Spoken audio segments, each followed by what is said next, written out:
do you guys want the intro? Come on, you guys want the intro, right? Okay, let's do the intro.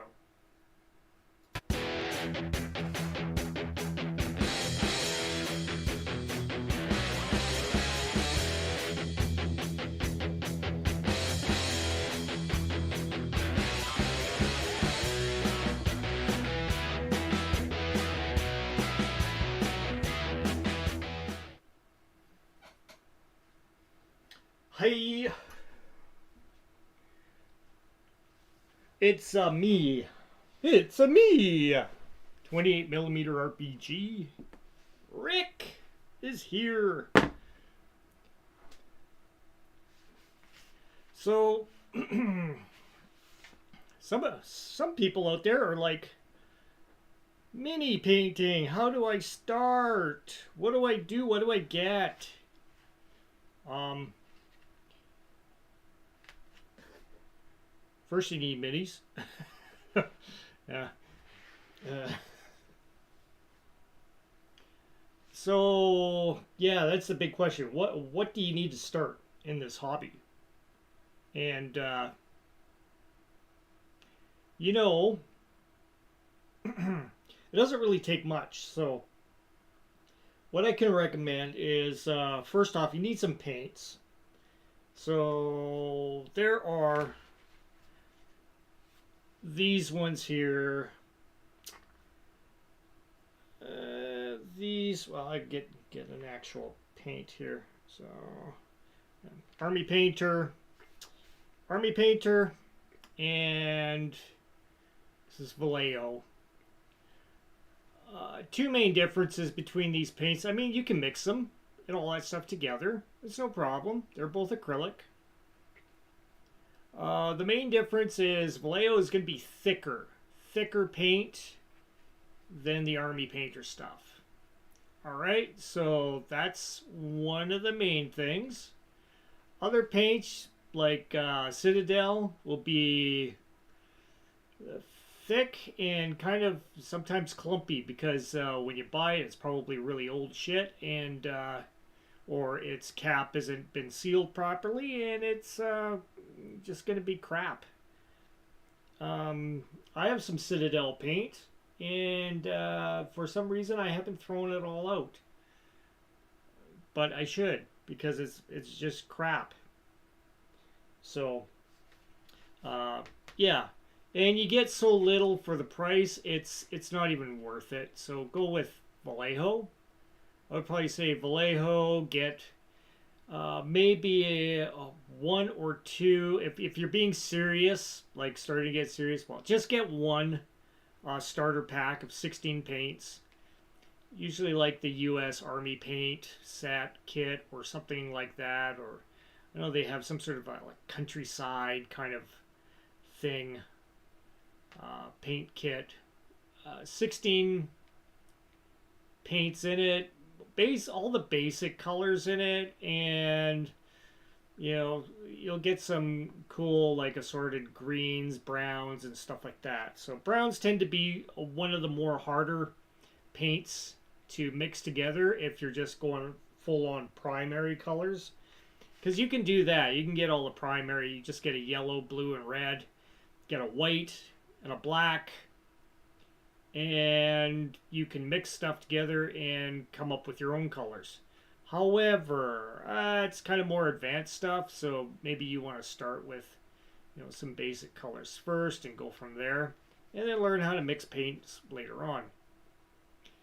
So a 16 pack will have all the basic colors in it, and they cost maybe about 30-40 bucks. I know they've been going up in price. I think that was the last time I bought these.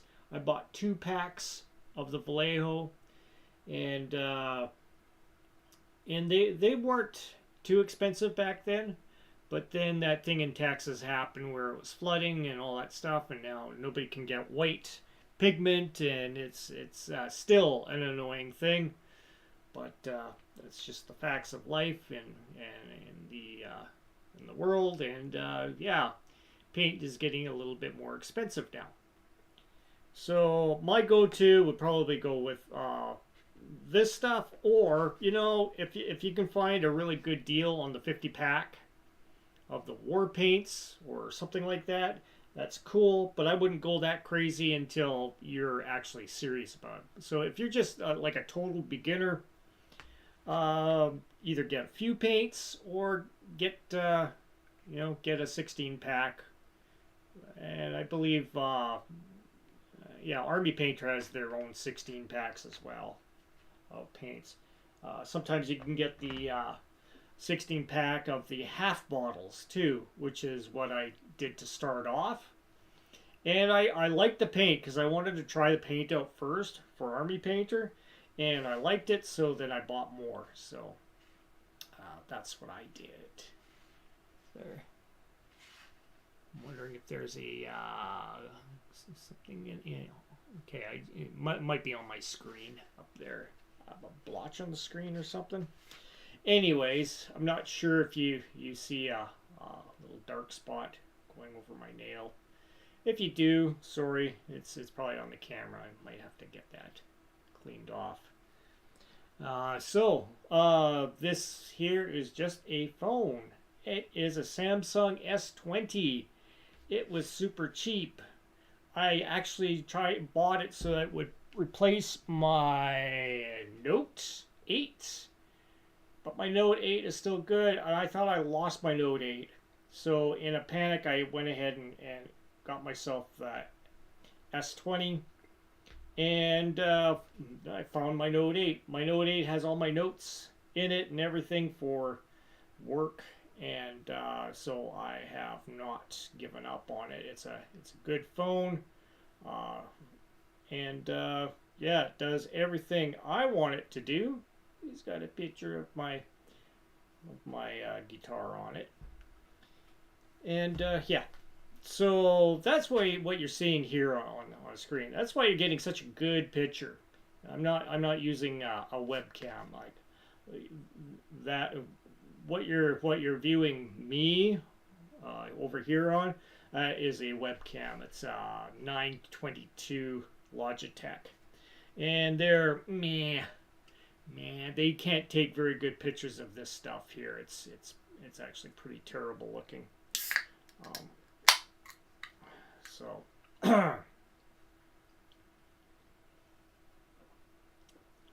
so yeah, the first part of this video, if you're watching this in the recorded state on my, after I finish streaming, this is going to be about the basics of what you're going to need to start painting. So you need paint. I gave some suggestions there. Don't get that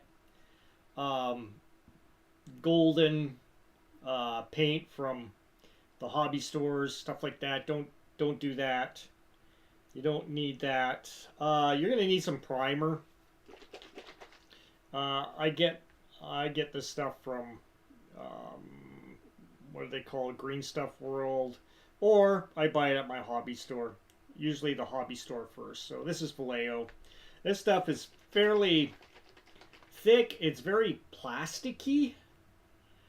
So it's different. It's not like traditional like a spray kind of stuff, aerosol.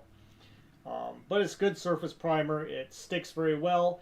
It's very flat. It will flatten out. It's like, you paint it on. You might think you put a couple of brush swirls on the miniature. No, it flattens right out. So it's good that way. It's not very... it feels viscous, but it doesn't dry thick. So it's good stuff. I don't know what they do to make it that way, but it's pretty good. Brushes. When you're first starting off, don't buy super expensive brushes, but don't buy crap brushes. So these ones here are Artist Loft brushes. These I get at an art, well, it's called Michael's. Maybe some of you out there may have a Michael's store, but these are Artist Loft brand, and they come in various sizes. These are ones, They're called Vienna, and they are meant to be used with acrylics. So these are kind of, they're more upper echelon of their cheap brushes. So they're not crap. They're actually really good brushes, and I use these for most of my stuff. So you don't, these ones here. This one here is a crap brush. This is crap.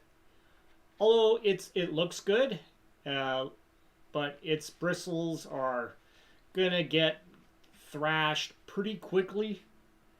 More crap brushes will be like these liner brushes. You can see that one's pretty frayed. So the liner brushes are cheap crap brushes, but these are made by Craft Smart. So yeah, they're junk, but when I need to go ahead and splash on something really quickly, they're good for that. So they're not like I'm wasting a ton of money on them. I can use them. They're somewhat usable. These ones are also Artist Loft, but they're the cheaper Artist Loft ones. They're the ones with the blue stripe on them. You want to get the ones with the green stripe on them to get the better quality ones.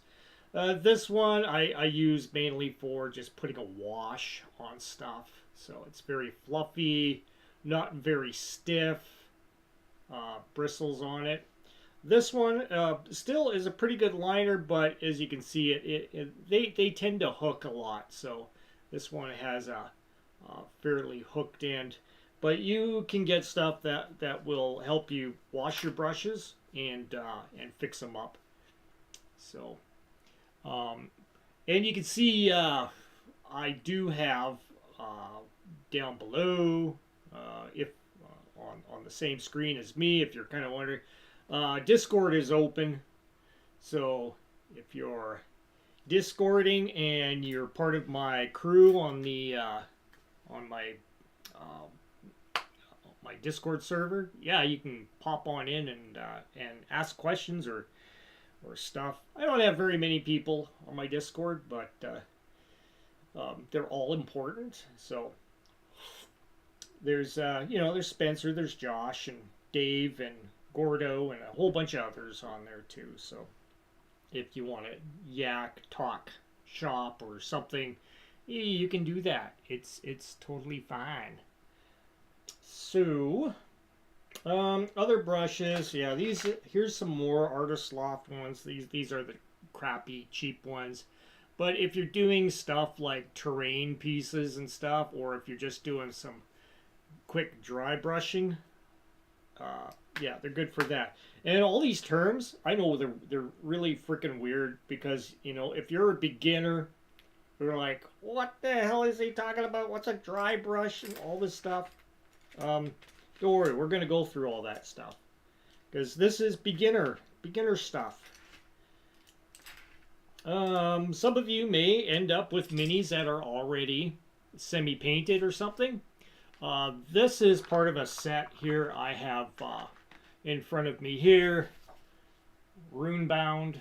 So if Runebound is a board game, has a really cool board, has these funky dice.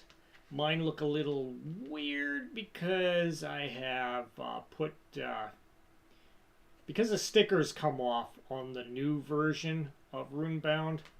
I opened my box one day after not playing it for a while, and the stickers came right off, and found them like stuck on my Runebound book. So I had to, I think it's from the heat or something, you get heat and cold and stuff like that going on.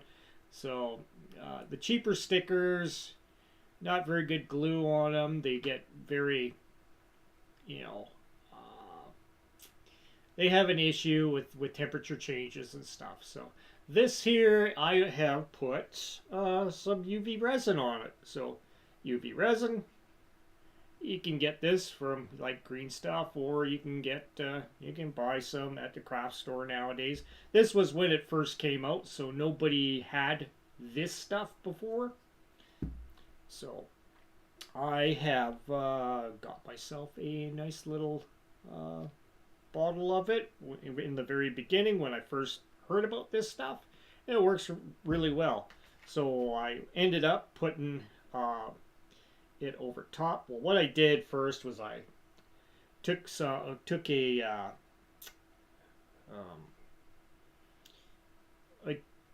I took some super glue, and I super glued the edges so that they won't curl up if there was any kind of weird temperature change, because this stuff heats up when you put the UV light on it.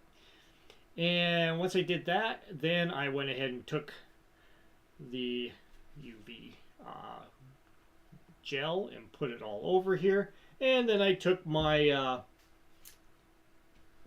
my oscillator here. So this thing on the side, this is a to mix thing. So if you see the camera go all vibratey like that, it's because I'm using the oscillator to mix up a paint, pot. So that's what you would use. But I use the oscillator to kind of flatten it out, so I get a little bit more of a flatter finish on it. So I put it on top and I let go, and then I use a UV lamp, a little guy like this one here, if you can see it. Use that and flash it 3 times.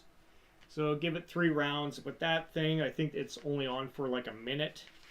And yeah, now my dice feel like they have a rubber coating on them, and they're not going to peel off now. So you can roll away, and it's clear, it's see-through. You can see the how these things, these dice, the pictures on them are the terrain.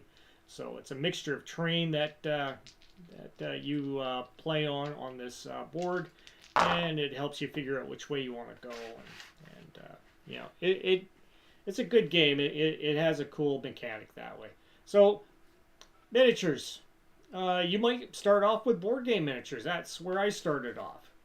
I had a box of actually I had, let's see, Talisman over here. Can you see that over there? Yeah, you see it. Talisman has like about 6 miniatures. I can't remember. There are a bunch of miniatures in there. And what I did was I pulled them out. I said, hey, these look really plasticky and not very, nice. Hey, whoever popped on, hey, how's it going? And I thought, hey, I got to go ahead and paint these because they look like crap. So, and I'll bring them out because this is one of my first paint jobs I ever did. Since kind of retiring my brush way back when. So let me pop this guy out. And we'll open up the Talisman box. And I'll show you what pretty much one of my first paint jobs look like. I haven't gone back to them at all or touched them up. They're pretty much in the raw what they look like when I first started painting. So, and just to let you know, I only use the primary colors in Citadel, okay? In Citadel paints. So these are Citadel paints, and I had to actually mix these colors because I wasn't able to afford to buy a whole bunch of paints. So I had all the basic ones, like I said, blue, red, yellow, and then I had a brown, because like I say, brown is hard to mix. So get yourself a thing of brown separately. It'll help you a lot just to get you started. And then I made a wash, and that was basically it. So this is my first paint jobs that I did. This is the big ogre. Let's see, get some more light here if I can. So as you can see, you know, it's not like I was a pro or anything, and I just did the basic to it, and it started me off. Here's the dwarf. You can tell I used like a wash on here. I didn't really go into any detail on the base or anything. Very washy indeed. See if I can get a better. Yeah, let's go like that. So yeah, the pinks and everything, the purple. Yeah, I had to make that. I did not have a purple. I just put everything together. I'll make her finger pointy again here. And yeah, I just had fun with it.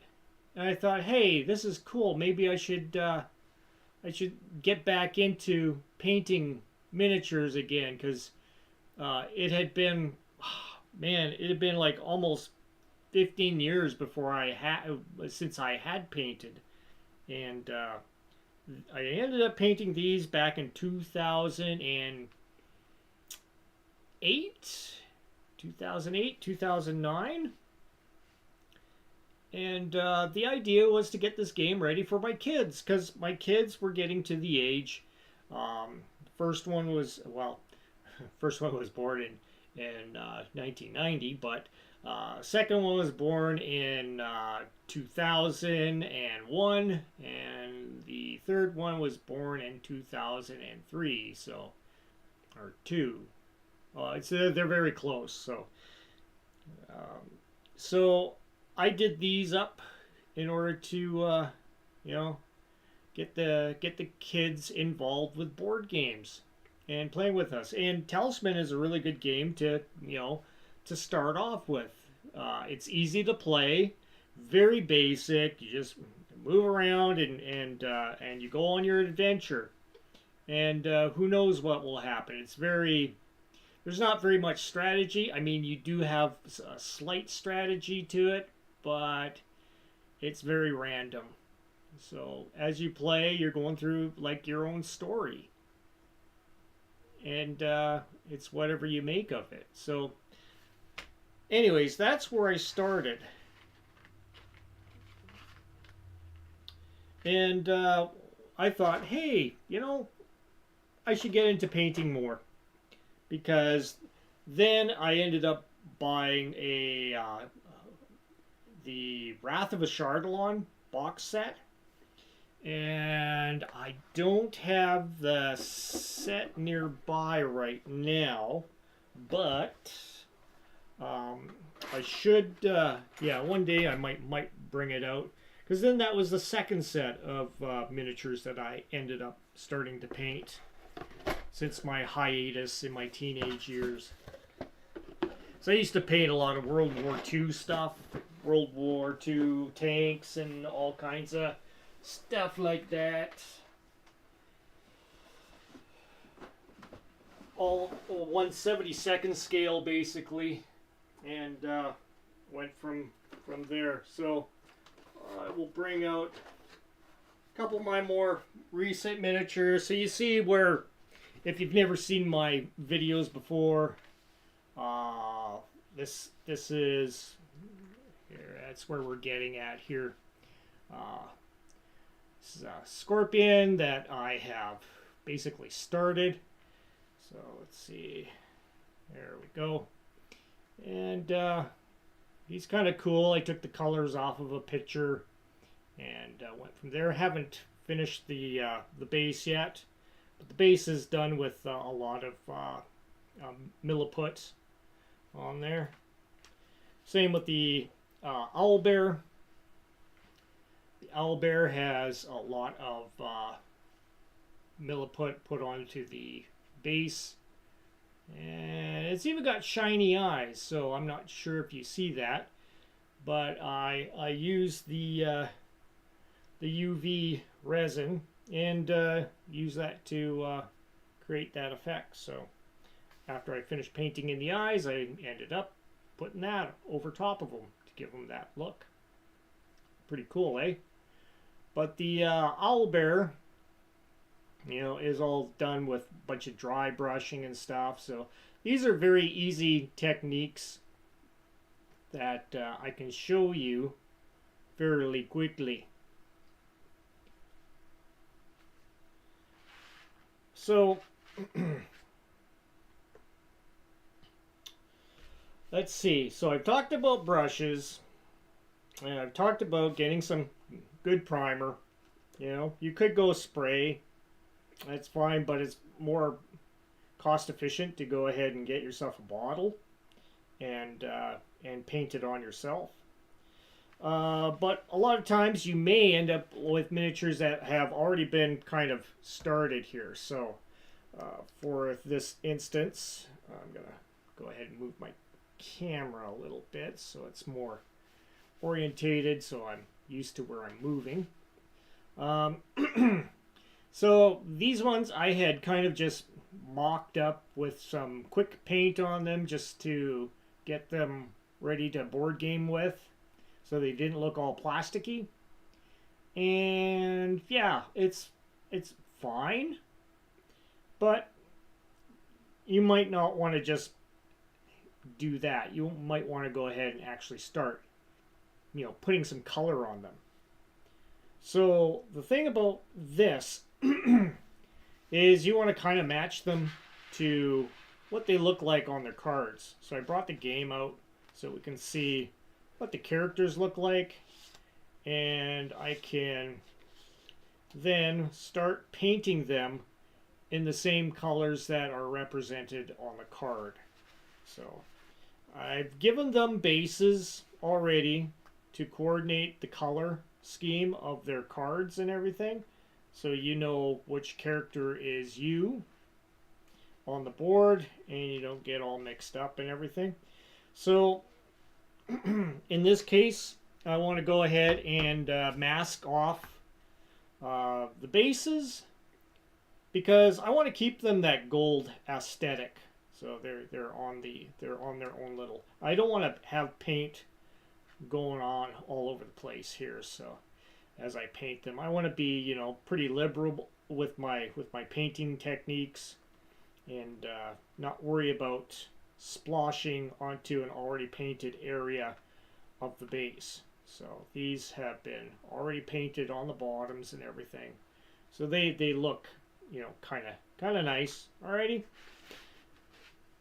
So I have my masking tape here. This is the painter's tape, so don't just get regular masking tape, get painter's tape. So, and it's always good to get yourself, once you get settled in, the wet palette, because there's nothing more annoying than using paint, trying to mix it, thin it down. And that's the important thing. You got to thin this stuff down. You can't just, I mean, you could just dip the brush into raw paint and do your painting that way, sure, but problem is that paint is not very fluid, and it can tend to be like a little wavy as you put it on with your brush. The bristles will smash into that paint, and you'll get little, like, you know, ripple marks as you're painting it. So you don't want to do that. Or if you're going to go ahead and use raw paint, you want to do a lot of rubbing with the brush in order to get that paint thinned out enough on the miniature as you're painting it out. And which is okay, but it does leave bristle marks everywhere. So that kind of sucks. You don't want the bristle marks. If you get a palette like this, a wet palette, comes with a sponge in there. So I have as you can see, a sponge is inside. It's got, this one has parchment paper in it. So parchment paper is pretty cheap. You cut it yourself and away you go. It does. You can also get it. My kit came in this bag, and it's got a bunch of Stay Wet pads in there. So the Stay Wet pads are a lot different than parchment paper, and in some ways it is. I don't know. I can't really tell which one is better. They both have differences, so I'm not sure what to like really recommend. Use both, but if you run out of the Stay Wet stuff, like the pads that come with, and you can get a full package of them that look like this. So that's what they look like in the Masterson. This is a Masterson wet palette, cheap. It's not expensive, really expensive at all. You know, if you can afford to get one, get that just to get you started. You can get like a Tupperware thing and put some paper towel at the bottom to soak up the water instead of a sponge, and then put some parchment paper on top and do that. That's fine too if you really wanted to do that.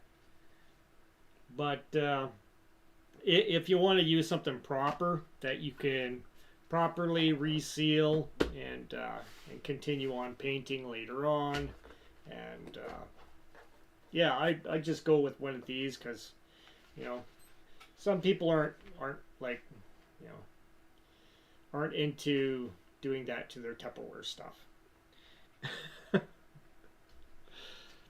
So it's all good. You can get whatever you want, whatever works for you. Alrighty.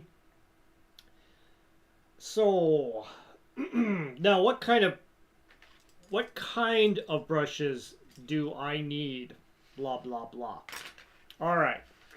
So I can tell you I can get away with these. Are usually my favorites here.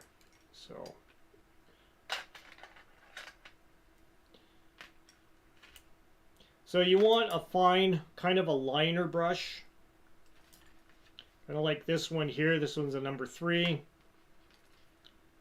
This one's a number 2, but it's been a little bit,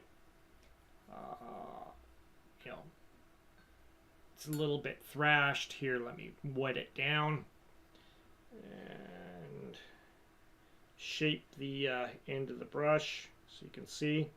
Okay, so it's a little longer than the number. Well, this one's let's see, number. No, this is number 2. They're both the same. They're both a number 2. This one is a number 6. So very big brush. And this one's a number 4. So, I mean, they're fairly, if you look at the miniature, they're fairly big bristles, but they're meant to hold a lot of paint inside there.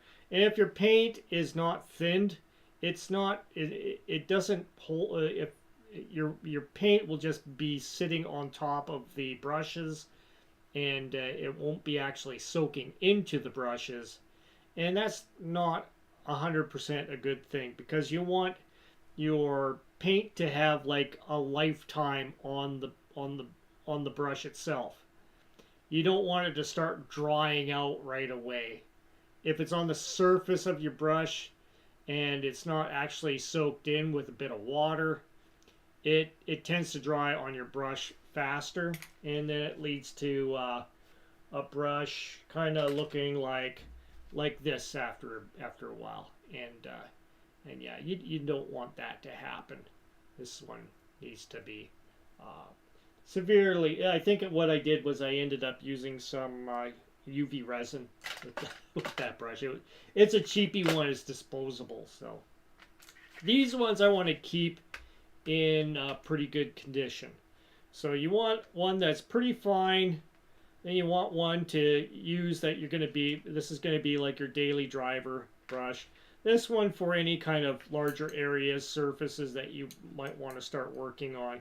And then you get one of these wider kinds of brushes for doing a dry brushing.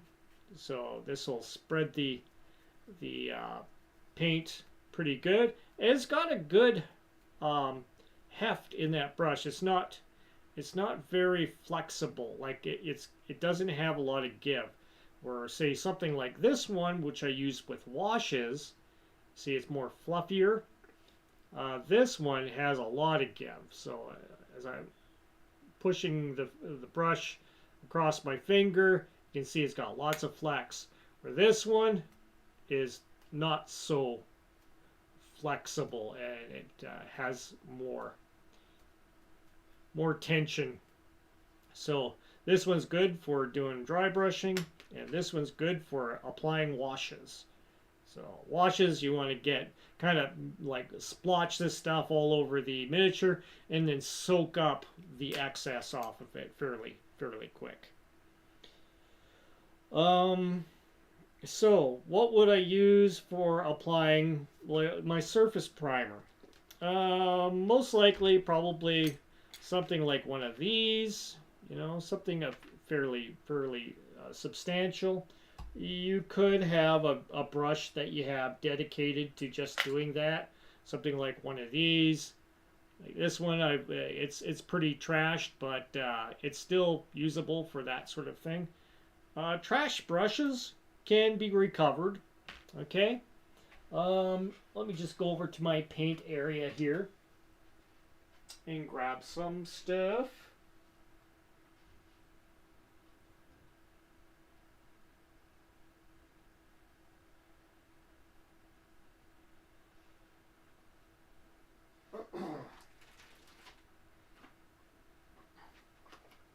And I'll also grab a few extra things too. Yeah, you hear all about the weasel hair brushes and all this other stuff. I mean, I wouldn't start there, that's for sure, unless you start thinking about getting serious about it.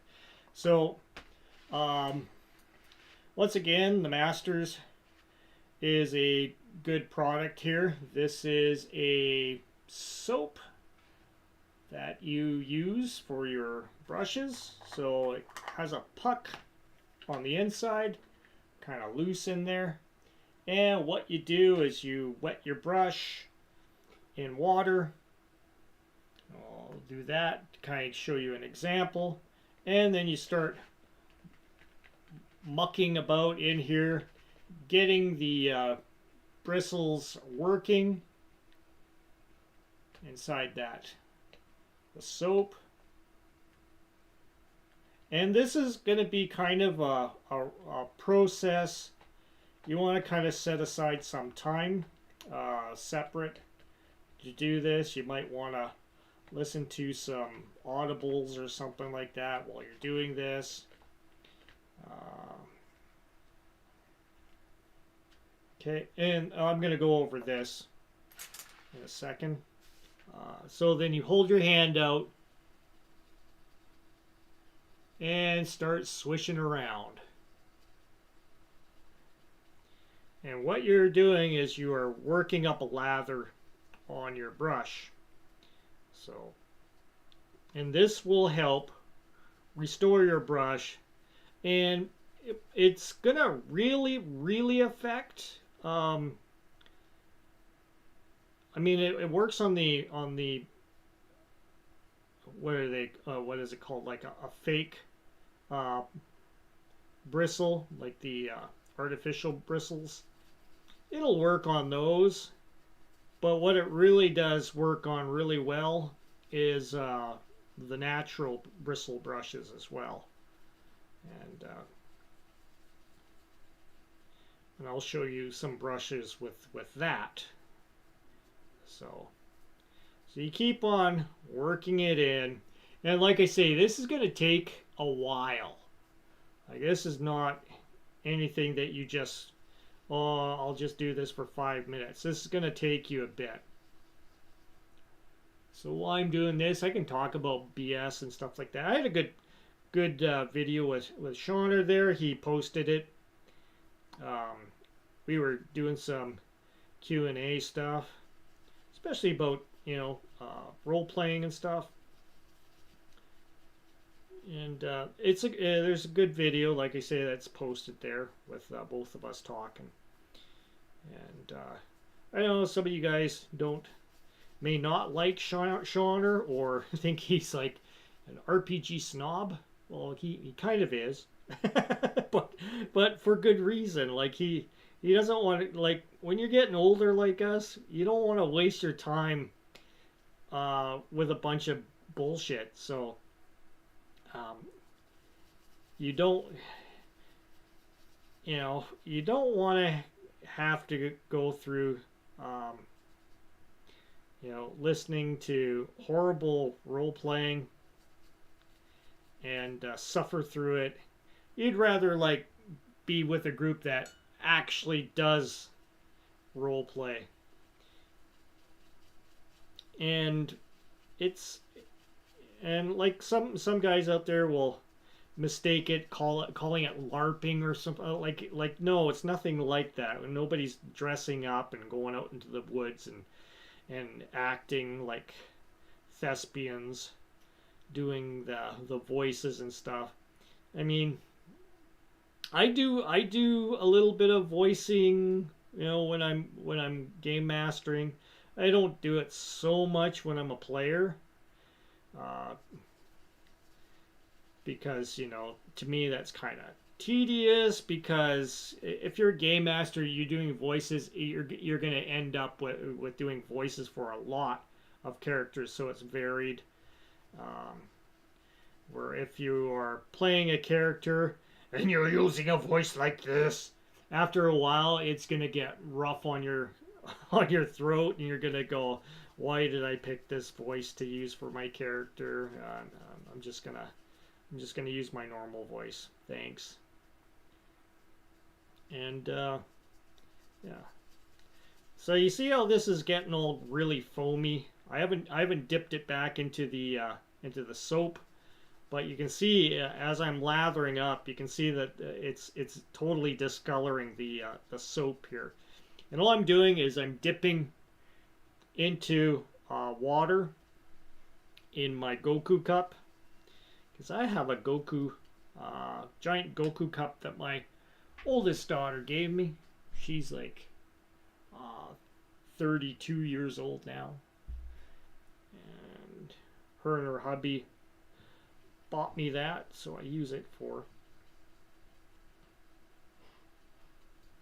doing that stuff. Oh, my wife is home. She might show up here.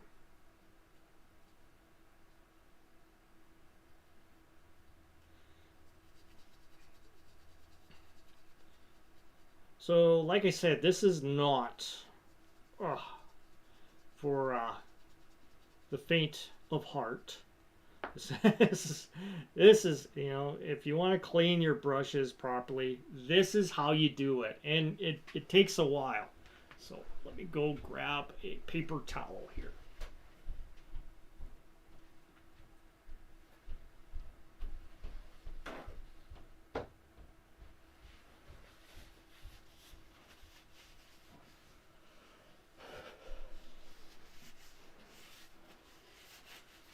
Yeah, just wipe your hand off and keep on going. I'm just going to go dab it in some more water again.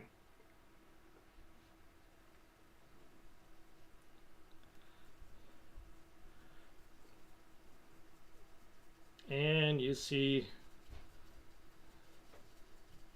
lather up again.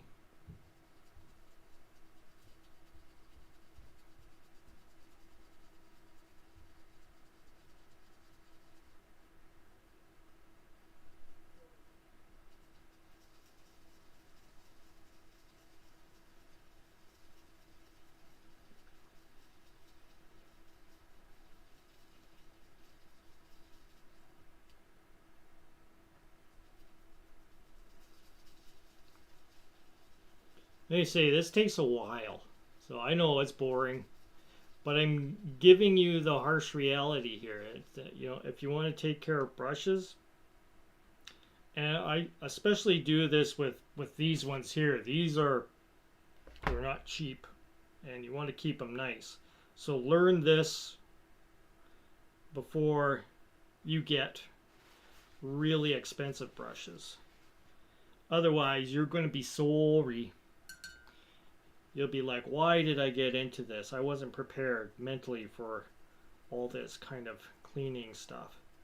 So, still looking pretty grungy. You can see you're seeing a lot of debris on my hand from this. It takes a bit to do this. What you could do is use a solution called it's called LA Totally Awesome, and I use that. Pre-soak your brushes, let them sit in the solution for maybe an hour, and what happens is it kind of dissolves that paint and makes them a little bit easier to get it out of the real like the inside of your paintbrush, way deep, right at the end here, where the paint tends to like cling into there and not remove itself so easily. So this is why you are doing this kind of thing, is to get all that junk out of there. So I'll go back to this again. They say this is not this will give you that heads up. This is what you do. Okay, and I do this just this one more time, you know, and start swishing around, trying to get this paint out of the deepest recesses of that brush. So I'm laying the smack down on this brush. I'm really damping it right into my palm of my hand. Some of you guys might have, you know, softer hands that might feel like, oh my God, what did I do to the middle of my hand? It's all red and sore. But this is the best way of getting the paint out and making your brush clean. But like I say, use this stuff first, soak it, and you'll have an easier time at it. It won't be like what I'm doing here, and or I just grabbed a brush that was super dry, had paint all in it, and yeah.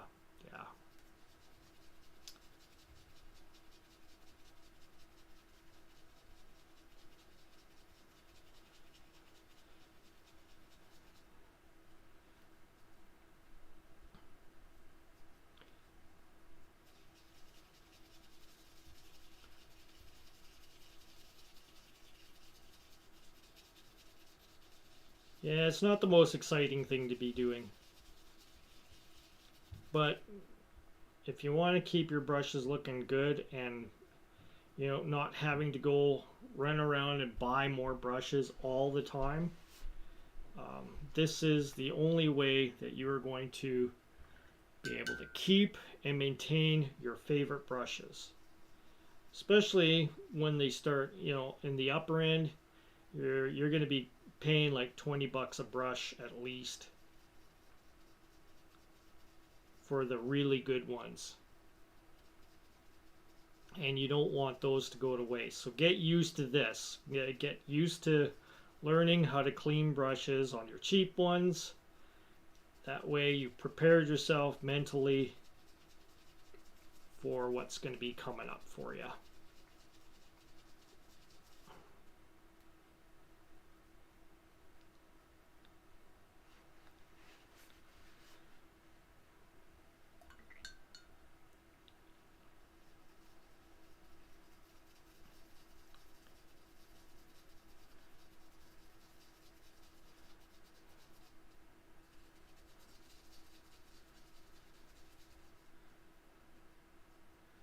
So what am I going to do with these minis here? So these guys here, well, I am going to end up taping them off, giving them a layer of surface primer on them. Okay. Let that dry.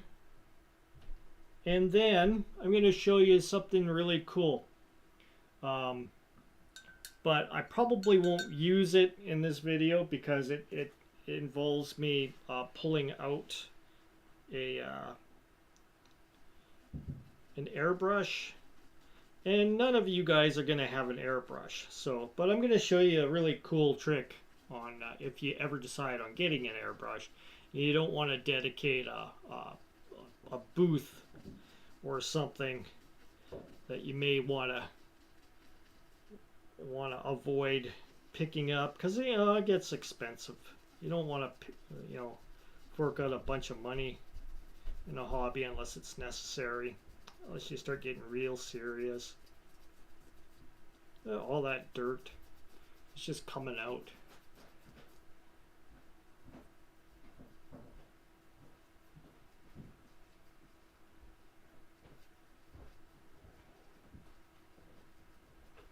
Hi, honey. Hi. I'm videotaping how to clean brushes. Like, Chloe, pretend to light it on fire and put a sparkler behind it. Yeah, I could do that. Get banned from TikTok for doing that? Oh, yeah. Because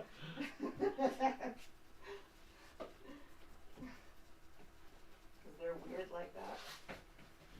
Yeah. That's why I don't do TikTok. Yeah.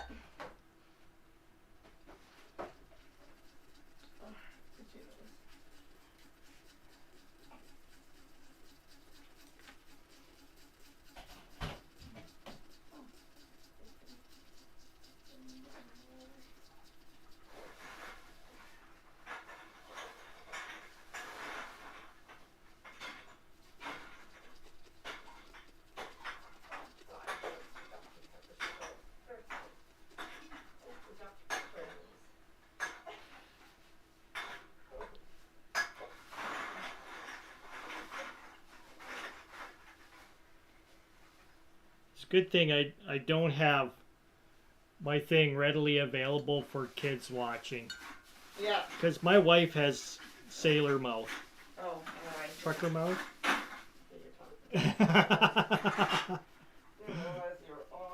I am on. What I say, I'm demonstrating here. I thought it was going to be silent showing. I didn't know there would be voices in it. No, they hear everything.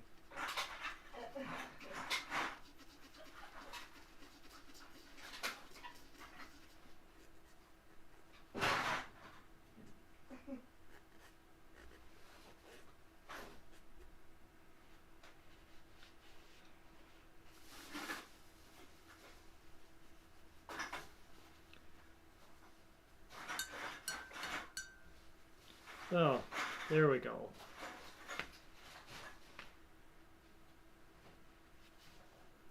So now you can see this is a lot better than what we first saw.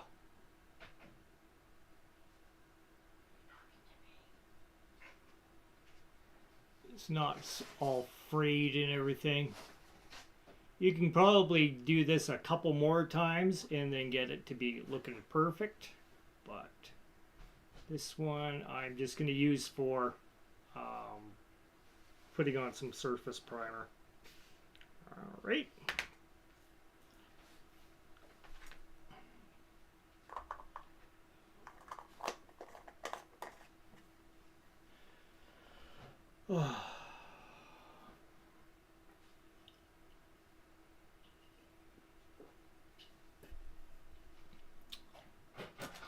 Alrighty. So take some tape and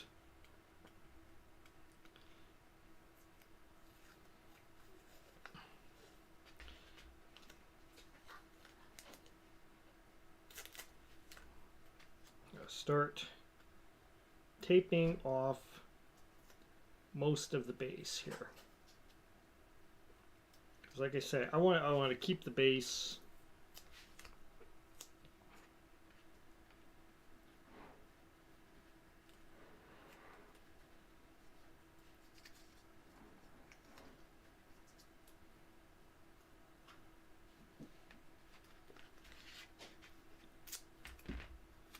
I'm getting primer on it.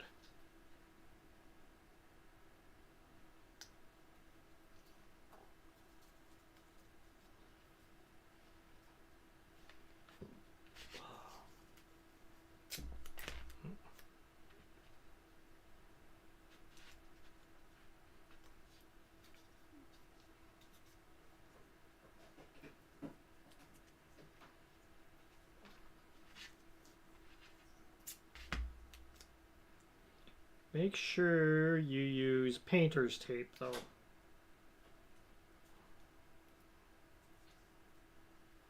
That way it comes off easier.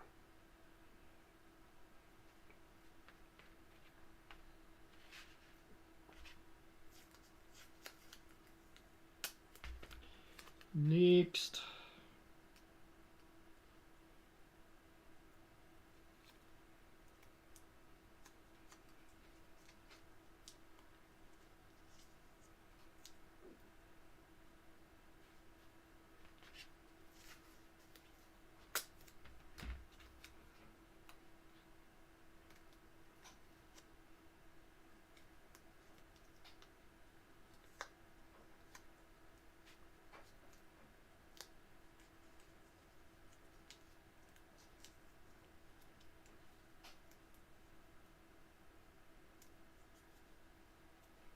This one won't be so bad because I can't really get the brush in there too far.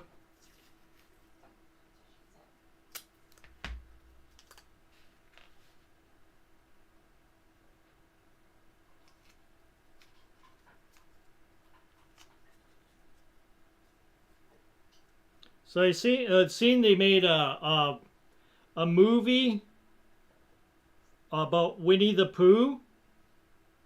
That's a horror movie. Who did? Somebody like Winnie the Pooh, the character went to like open, like people can use the you know, they don't have to get permission to use it, and somebody ended up making a horror movie out of Winnie the Pooh and Christopher Robin, where Christopher Robin ends up abandoning like his childhood buddies, like, you know, because he, you know, Winnie the Pooh was his childhood friend, and he comes back to the forest, and Winnie the Pooh and Piglet and all them turn feral and wild, and they start killing all the teenagers in the forest, you know, because they're, you know, it's just a slasher film after that. Yeah. So yeah, I just seen that today. I was like, I actually heard something about that. it's like, really?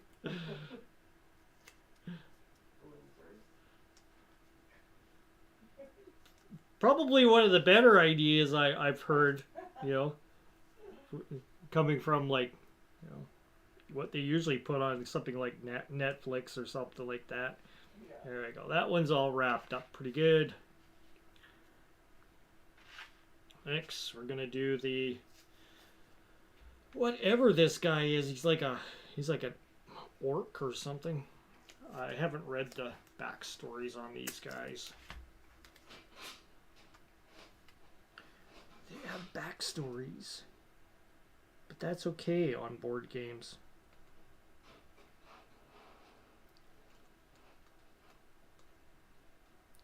Yeah.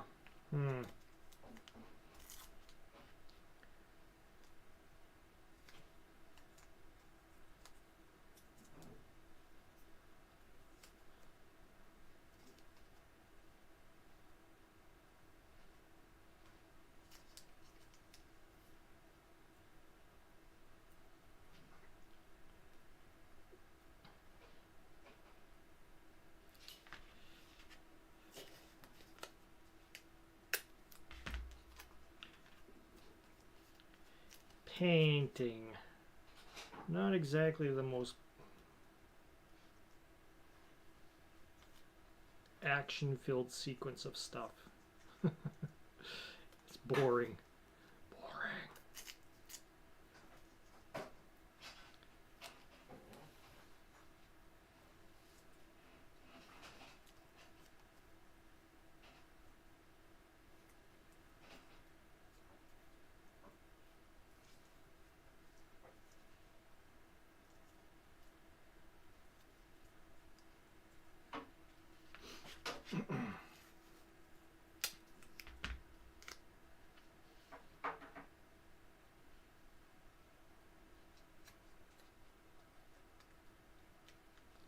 it's not gonna seep down into, there we go.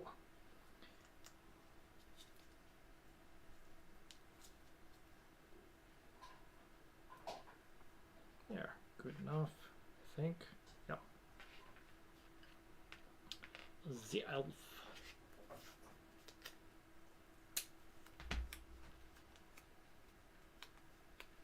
The elf is on one leg, so this will be fairly easy to wrap.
Alright, so far,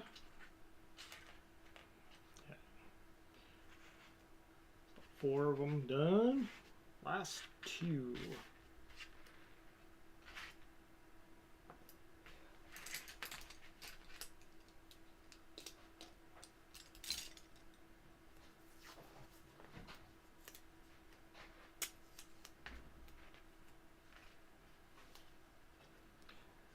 Dwarf with a rhino horn on his head.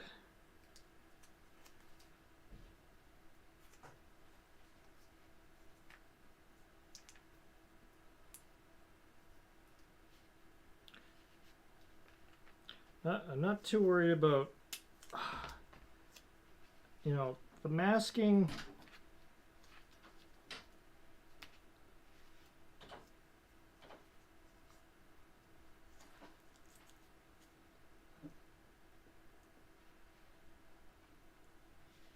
Just to get most of the base covered, so I'm not slopping paint all over it.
Yeah, one of those a little bit more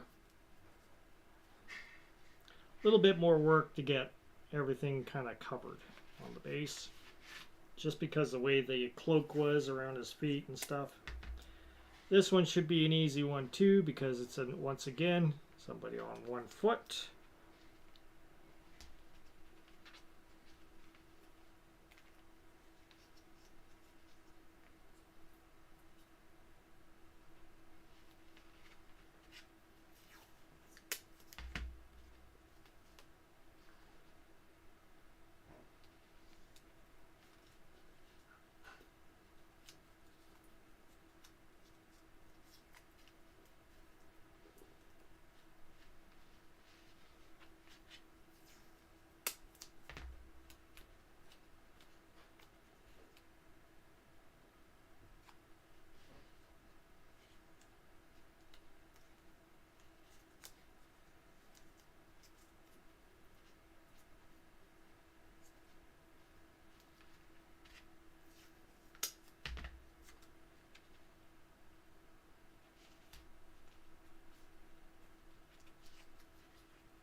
just a little bit more on this one side.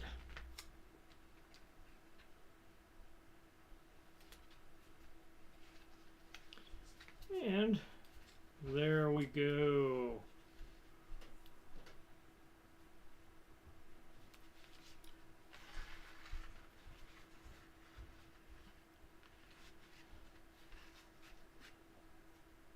Six minis. Jim's Alcove earlier today was saying, it's got 4 minis in that game. Nope, it's got 6. You was wrong, GM's Alcove. Fritz, you are wrong.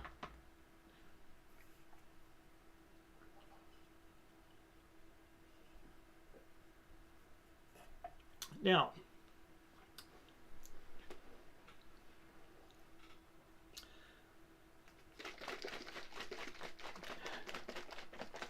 surface primer. Make sure you shake it up really good because this stuff tends to separate and settle. You don't want that to happen.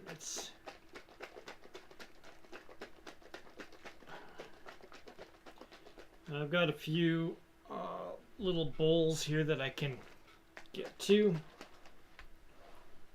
Now, grab one here.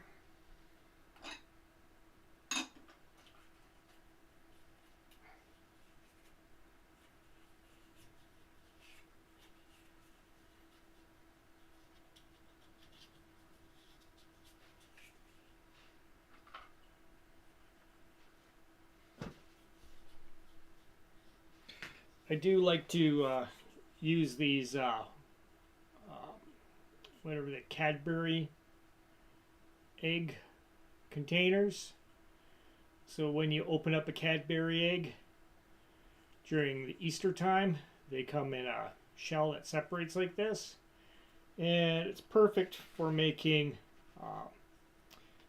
a little mixing cup or something to throw some paint in, so you're not like destroying dishes or something. and you don't need to throw something like surface primer inside of your wet palette, because that would be just nonsensical. Because when you use surface primer, you're pretty much putting it on pretty liberal and pretty much as it is in the container. So what I'm gonna do is we will find some glue. I have some glue. I have some Gorilla Glue.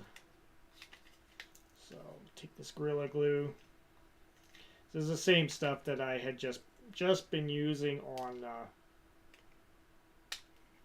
those dice. And put it. This is made from some of that clay that you go ahead and stick in the oven.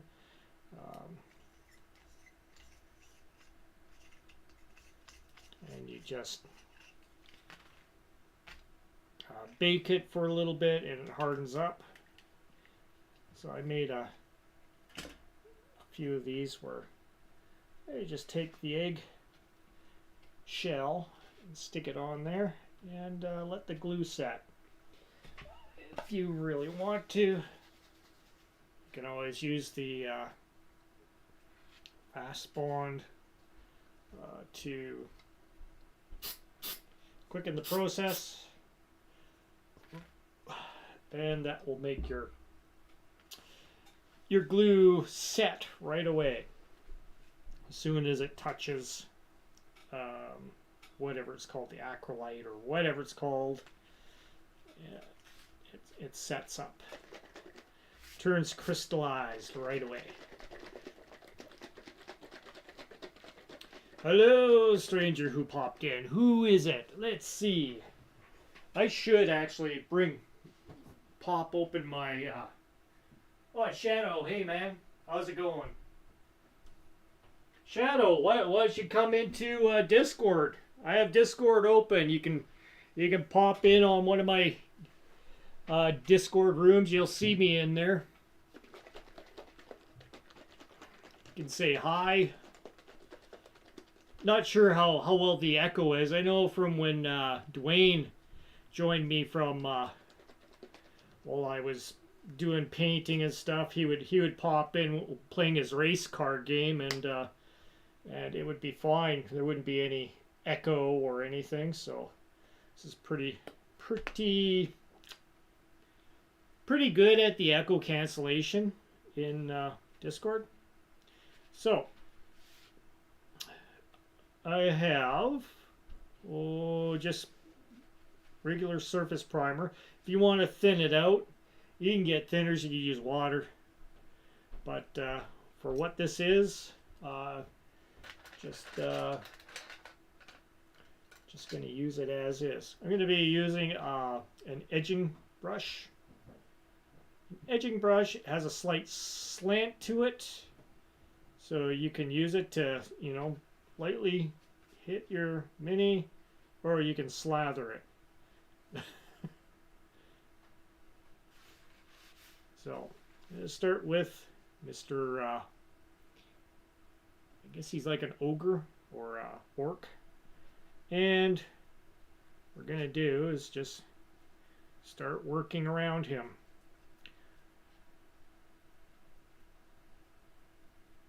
Now, because I already have like a primary coating on here, I'm just doing this just to kind of restart my coloring process over top of it. We're just going to go over all this gold just to, give it. You don't. If you were doing this on a miniature that was pure plastic, like just raw plastic and not painted, then you would end up having to do maybe a couple of coats just to make sure it's covered. And that's to prevent the paint from coming off.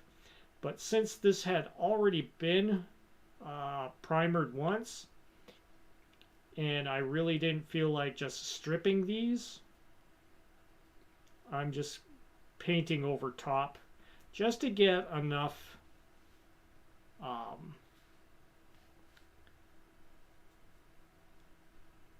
to make it so that when I put a new coat of paint on this, it's opaque. It's not going to show through a lot of gold on there.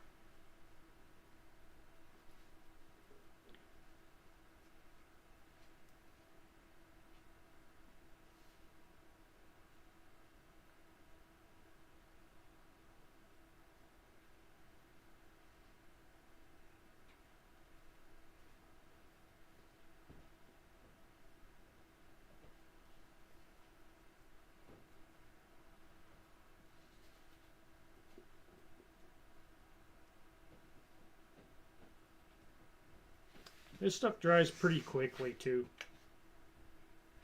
It's not going to take forever.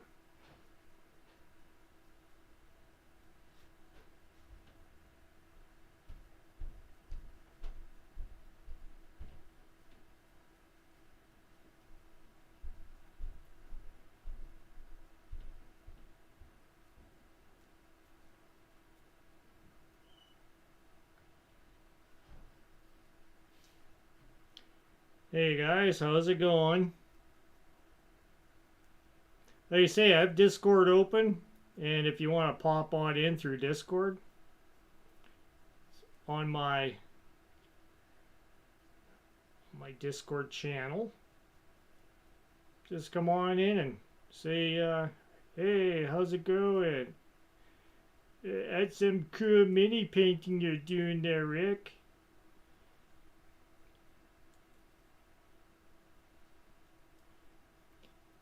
You guys missed out on all the tedium I just went through of cleaning a brush. You got to do the beginner stuff and show the people how, you take care of their brushes. And it was, it must have been at least 10 minutes worth of me cleaning a brush. Just to know what you're getting into when you get real brushes, ones that cost a lot of money, and you don't want to be replacing them all the time. You want to make sure you take care of those brushes nice. And you may as well start, like I say, with these cheapy brushes, and go from there.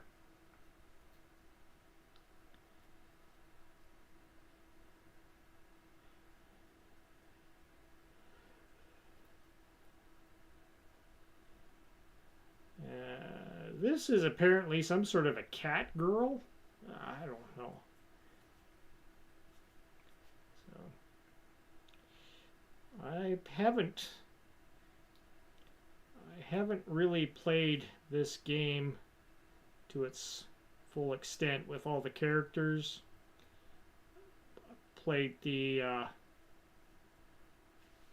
through with the dwarf and the elf ranger kind of guy, girl guy, girl. I don't know. Something. This gal, she's got a claw, so look out.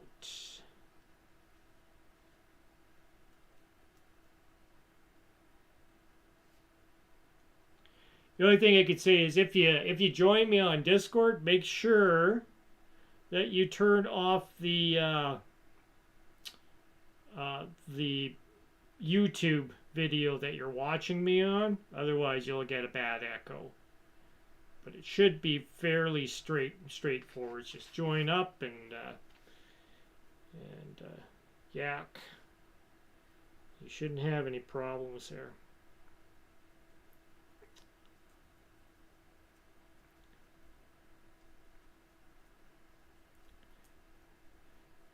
And of course, I'm like 40 miles away from my monitor, so I can barely see what anybody is typing. So let me go ahead and resolve that. What I'm gonna do is grab my laptop, open it up, and see what people are typing.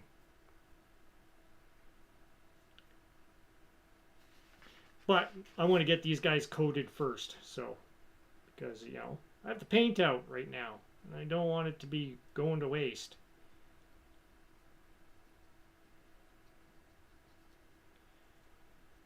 So a lot of guys may have like pre-painted minis, so this is one way to get through it without having to go ahead and muck about trying to get rid of all the paint. Like this is a very thin coating of paint that was put on them, so it's not like it's you can put quite a few coats on before they start getting too thick, and then you have to go ahead and actually strip them. And stripping them does take a bit of time. Using the LA totally awesome. Like I say, it's great. But the thing is, you got to clean them afterwards. You got to take a brush and some soap and water, and make sure that they are good and cleaned off, because that LA Totally Awesome does stay on the miniatures unless you actually like get that stuff off. And which makes it almost impossible to paint your miniature again, because your paint won't stick. That stuff is pretty good at stripping paint, and it stays active until you finally get it totally rinsed right off. This dude looks cool with the winged helmet and everything.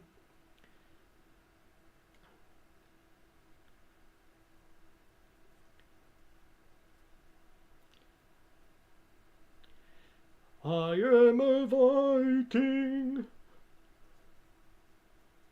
and I am out for war. Yngwie Malmsteen. Yngwie Malmsteen. It was Jeff Scott Soto was his vocalist with that one. Probably the best vocalist he had, I would say. I know some may argue, but I think he was one of the best vocalists that he had.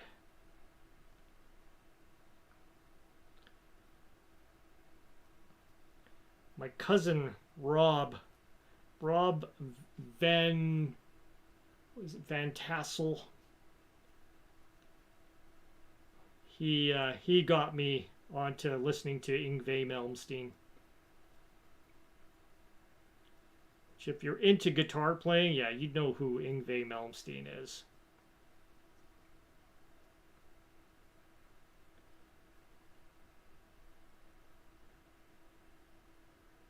There we go. See, that was not so hard.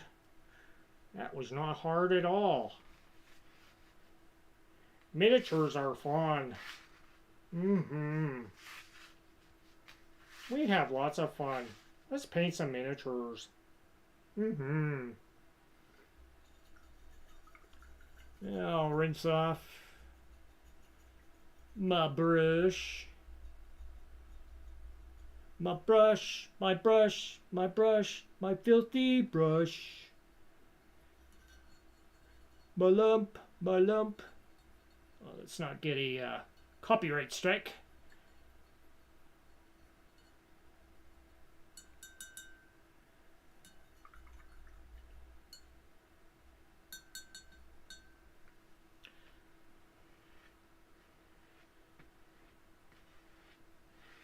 Whew. All right. We're going to let those dry for a little bit. I'm going to go ahead and see what everybody's saying. We got James L. Clean brush, clean soul.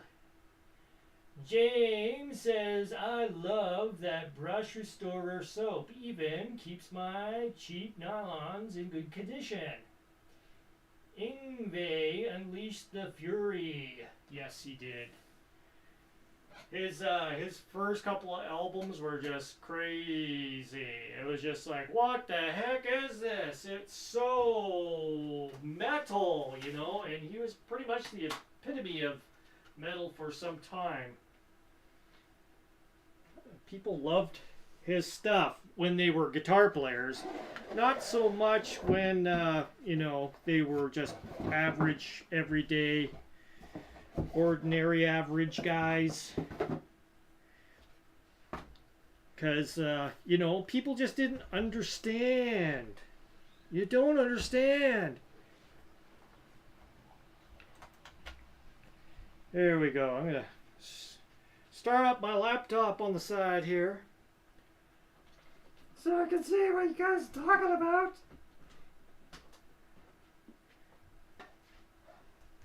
Because I feel kind of left out.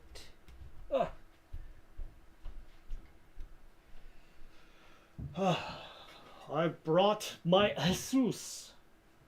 My Asus is a good laptop.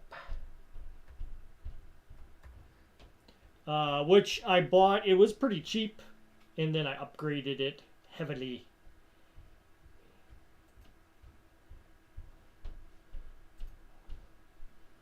Let's go. YouTube. Go to my videos.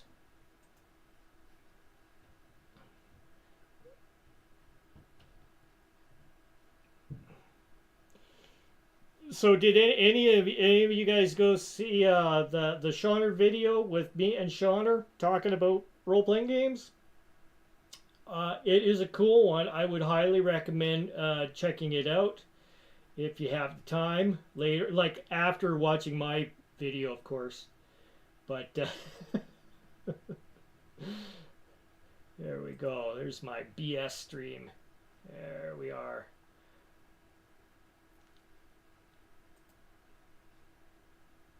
I would jump in, but half an hour ago I was in an MRI and I need to straighten out in it. Wow, an MRI. you're getting things checked out.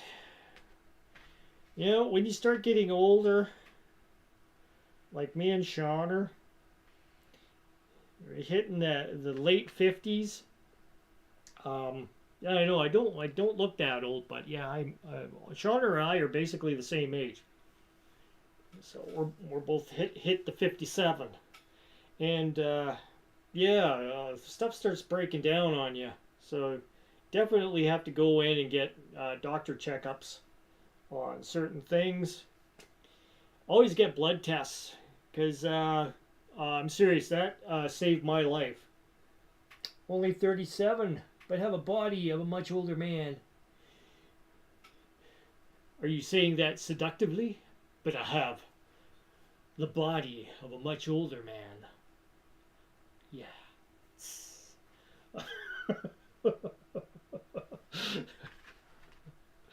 um, but yeah, you never know. You can miss totally something. I was get this. I was 235 pounds, roughly 235 pounds. Okay. Um, and like I was, 235 pounds. I got to arm wrestle people. I was good at it. And in fact, I won a championship in Kwantlen College there in Surrey, BC, Vancouver, way back 94. Is that 94 or 95? I think it was 94. And yeah, I had massive arms on me. I still got a little bit of muscle left, but I went all the way down to 140 pounds. Uh, and and that was not good. And I was like, why? I'm eating the same amount, and it was yeah. And the doc when I came up here to Grand Prairie, I got a doctor, and my doctor looked at me and he's like, okay, so you got any weird symptoms or anything? I said, whenever I get out of the shower, my whole body goes itchy. And he was like, "Oh, here, get a test. Get this test done, and then get this test done." So I went in, and he said, "Yeah, my thyroid's out of balance." So he gave me thyroid meds, but he's a little bit concerned about this thing about the itchy feeling because it's yeah,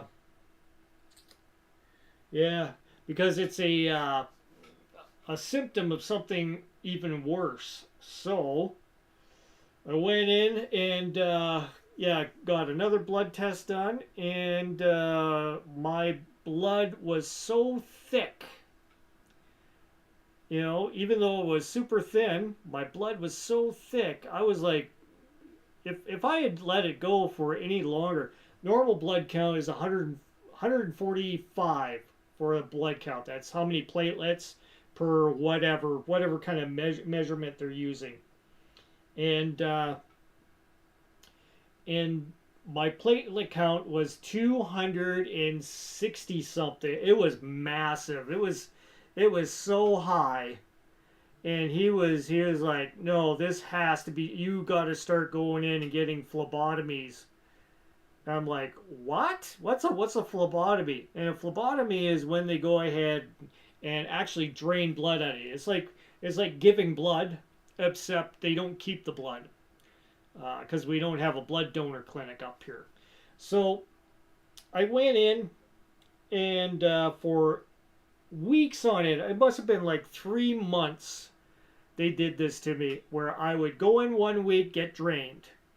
I would get drained 500 cc's, so a fairly decent, like something like this of blood taken out, and they give me some orange juice and stuff, so I'd be kind of like a little weirded out, woozy, And then I'd go home, and then the next week they would go ahead and go into the other arm and do a test, blood test, check my levels.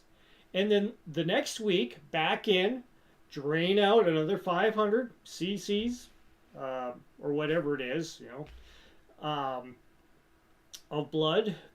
And then, it'd be back and forth, both arms. By the time I was done, like after several months of this, my they couldn't get into my arm anymore. It was just like, because I would have been stuck so many times, and my arms were going all purple and everything from all the abuse they were taking.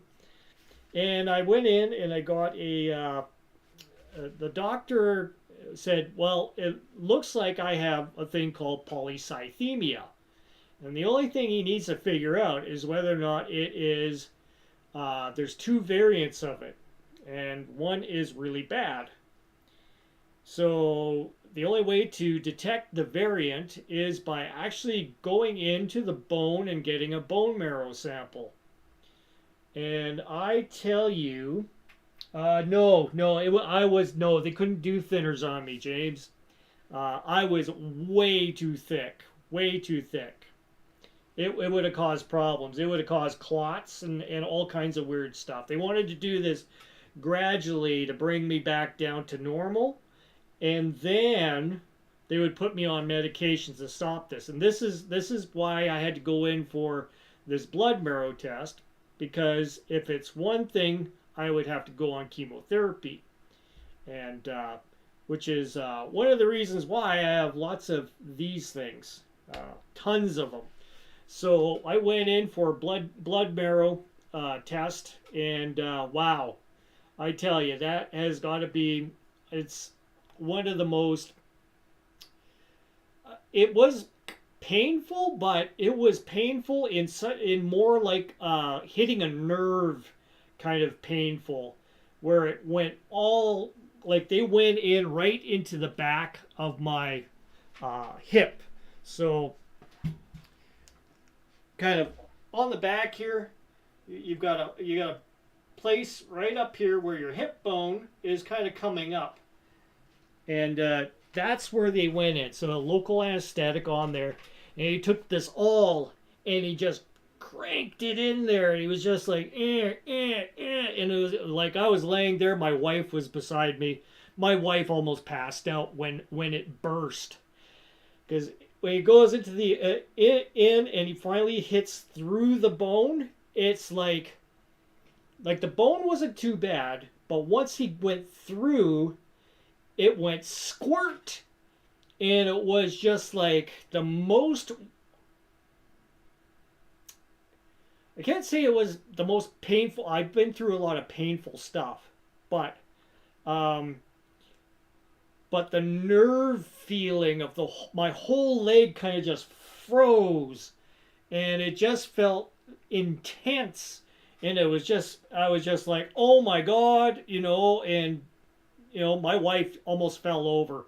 The doctor said, no, you go sit down, to my wife, because she was ready to pass out.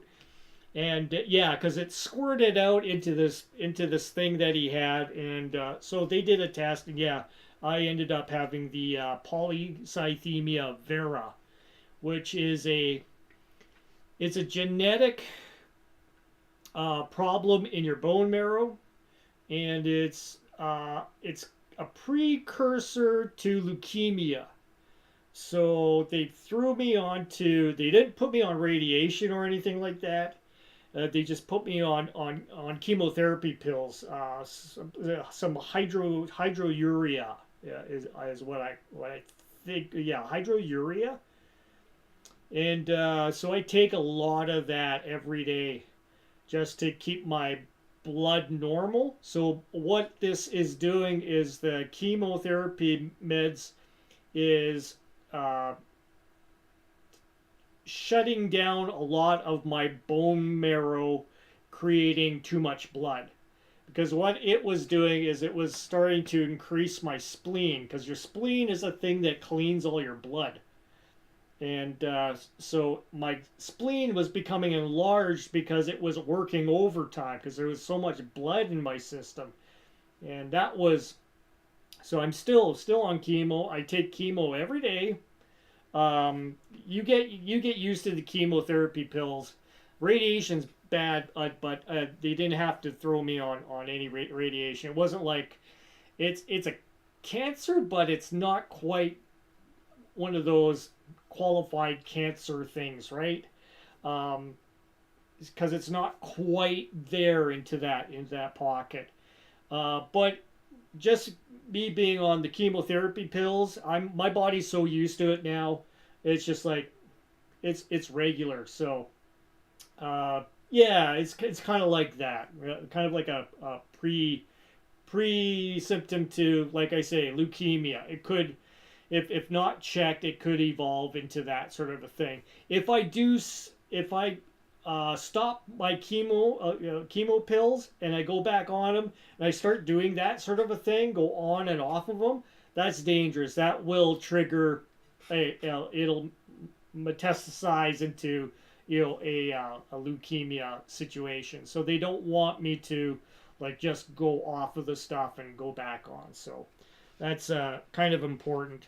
There's not very many people with this blood disorder, so it's a kind of a rare thing, and I can't give blood, um, and yeah, they don't even want my plasma. Even if they clean out the blood and just save the plasma, they don't want to risk anybody else getting something like this potentially.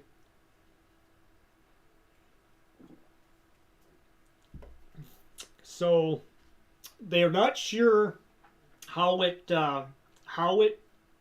evolved, but it is a genetic switch that goes off in your blood, in the marrow, that starts triggering this. So it's almost like your body thinks that there's organ failure in something, and what happens when you have organ failure?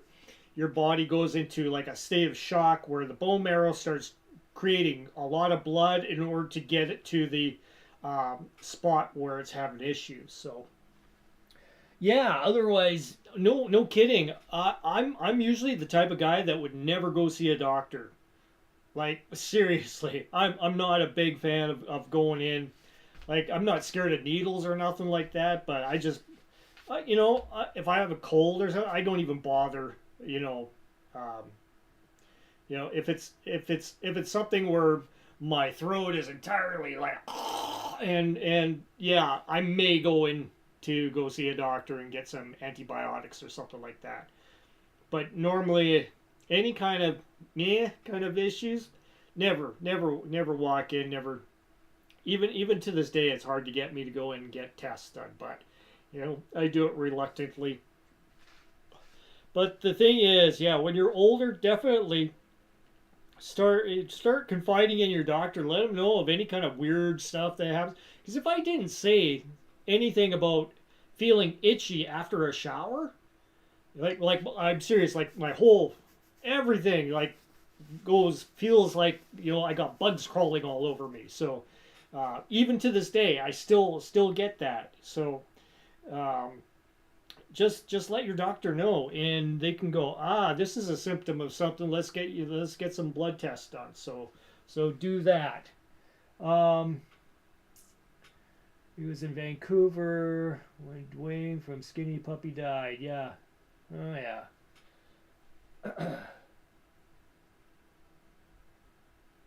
Getting the old vertebrae scanned. So yeah, are they? Yeah, is it like you're having issues possibly with? Is it arthritis related or something, or muscle or?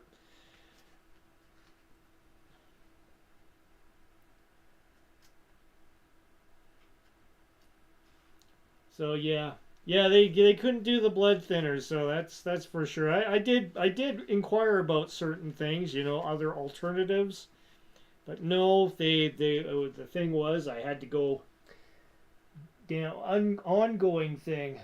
Yeah, oh nasty damage from work. Yeah, I know my back.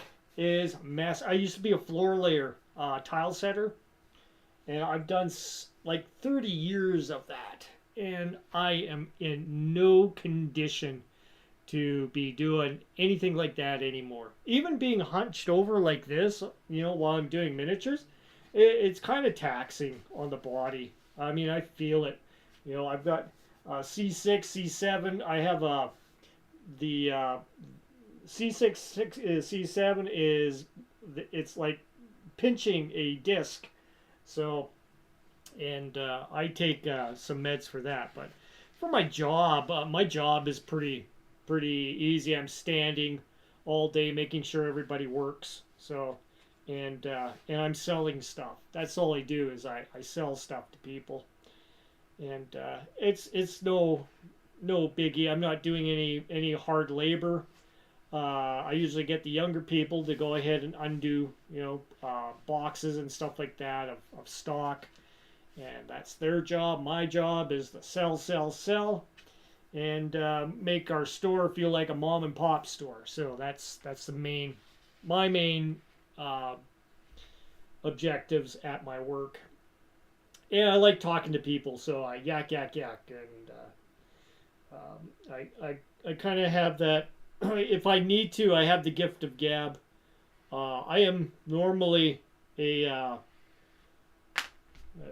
introvert, so this is, not natural for me to be talking to everybody and doing this kind of a thing, but or selling stuff. But music, playing guitar, all that stuff, you develop a second personality, and yeah, so you use it.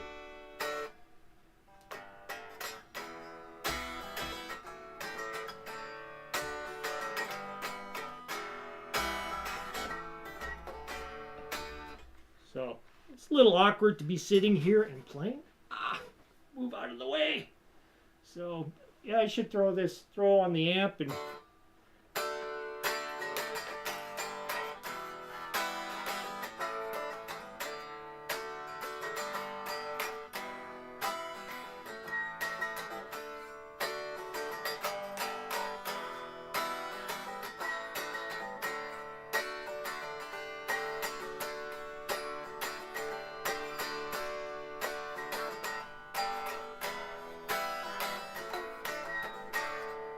I have an acoustic there. I should be playing that or something.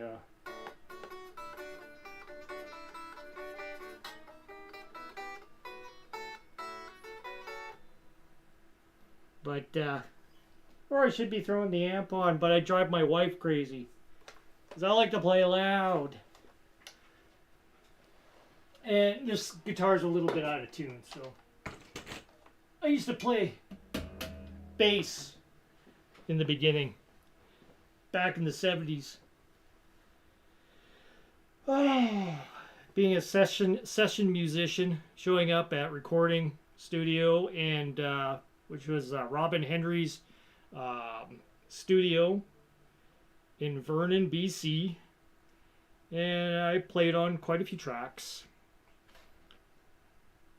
All right, back to painting.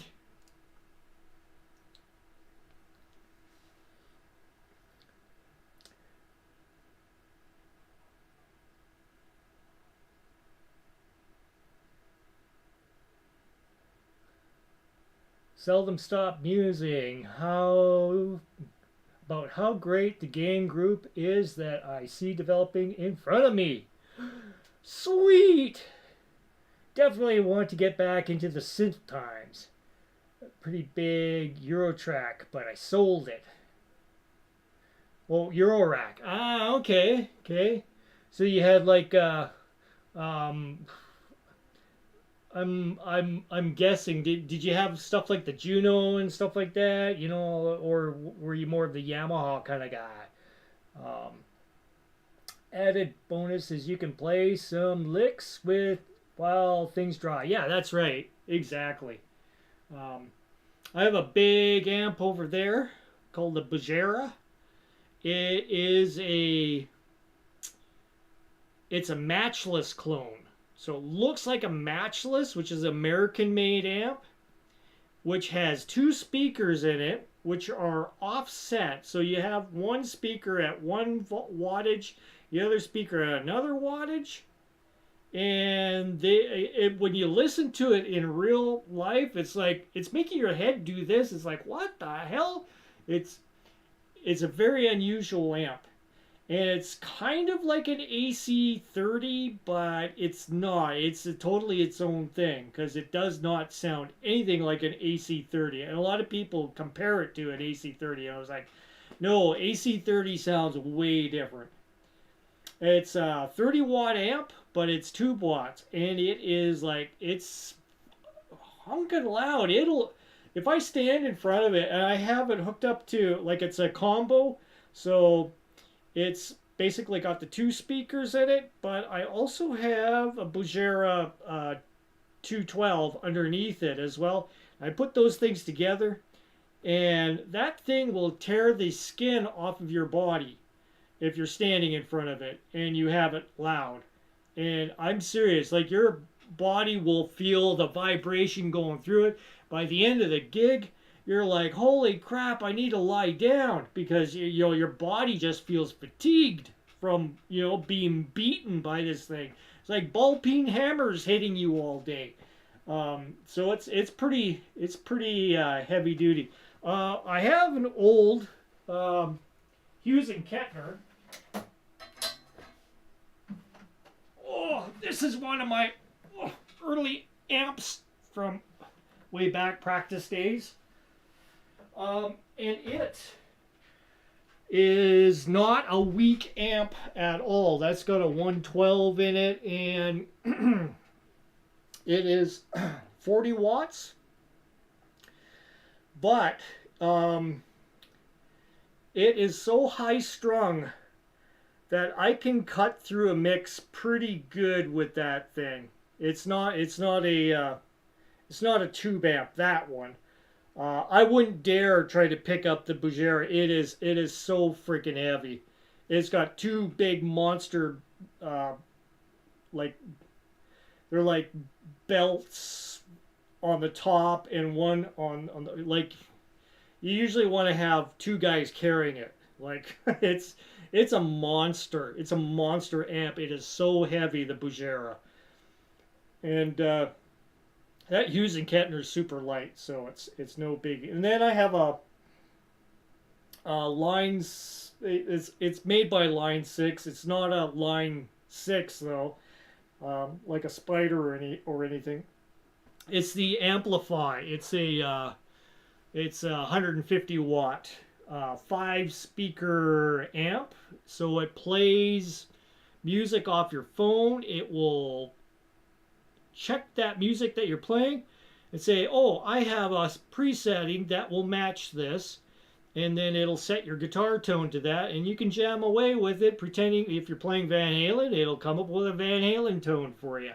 If you're playing Journey, it'll come up with a tone for that. If you're playing ELO, it'll do the strummy thing for you as well. It's pretty cool.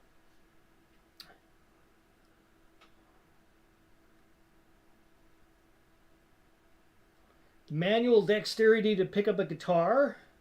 Yeah, the Eastwoods are pretty cool. They have some really cool designs. They feel like they're pretty light guitars. I played one back in BC.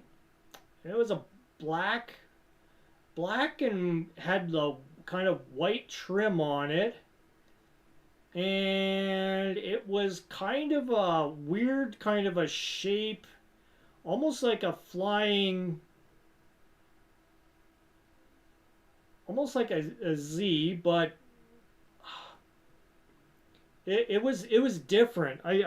Yeah, it had kind of like, if I recall, humbuckers in it, in the bridge and the neck position, and I think it had a Bigsby or something on there, like a whammy bar on it. It was different. So, and it was almost like a hollow body, but not. But it is pretty cool guitar. So um, I only picked it up and kind of strummed on it. My main guitar player, Dwayne, at the time, he was whacking away on it. He wasn't he wasn't a big fan. I don't think the neck suited him. So he's very particular about what kind of guitars he wants to play. He's really picky. I'm not so picky. Um, well, I mean, I am kind of picky. This one here is a PV Destiny. When PV made American-made guitars, this one was made in the USA, and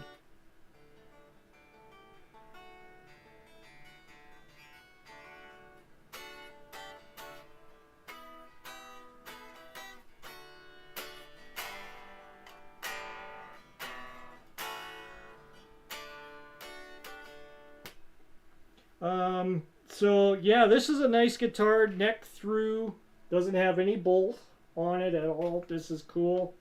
Um, Very hot humbucker on it, and it's a good chugger. Like you can really do the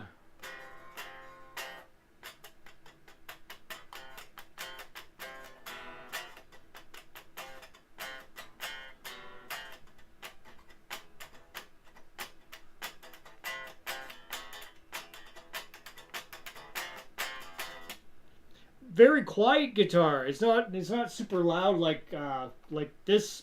This is a pretty solid unit. The more quiet that guitar is, the better it is.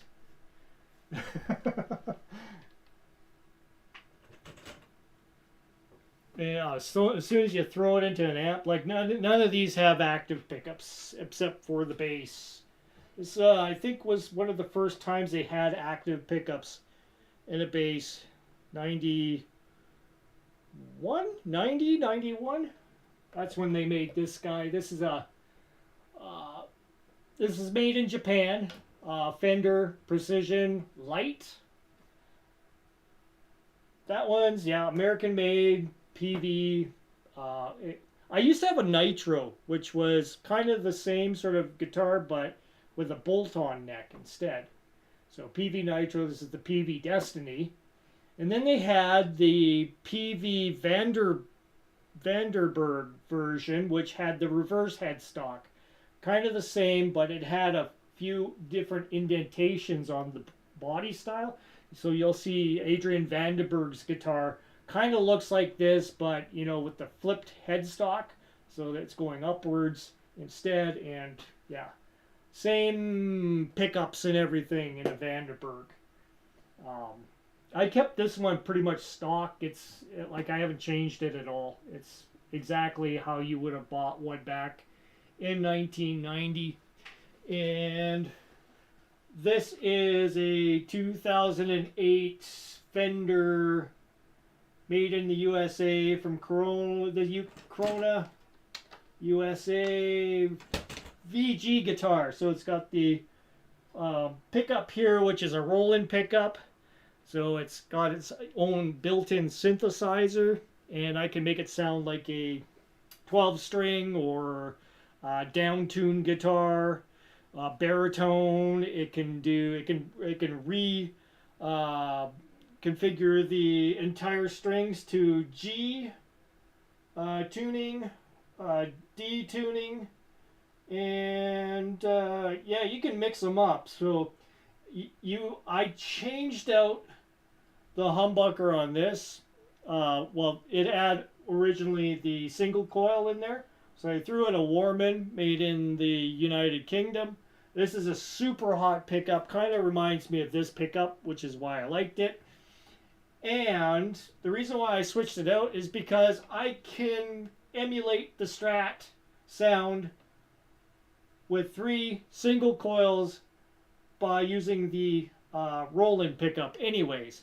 So what's the sense in me having that setting, which just goes through using this pickup, when I could have the same setup as this guitar, and that's why I went ahead and put the humbucker in there.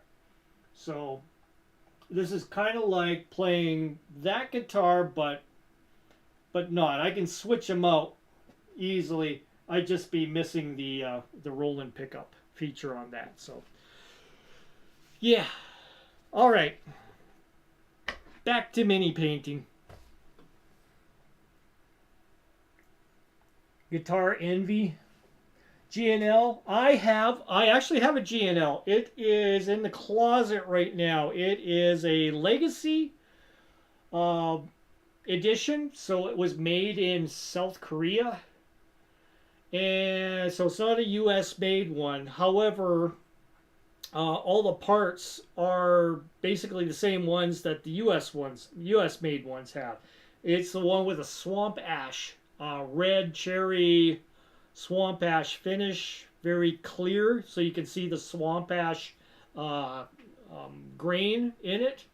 I was in the middle of pulling, like changing out the pick guard on it, so it's disassembled in the closet right now. But I do have a GNL. So, and it is a nice guitar. It's the same thing. It's a single humbucker as well.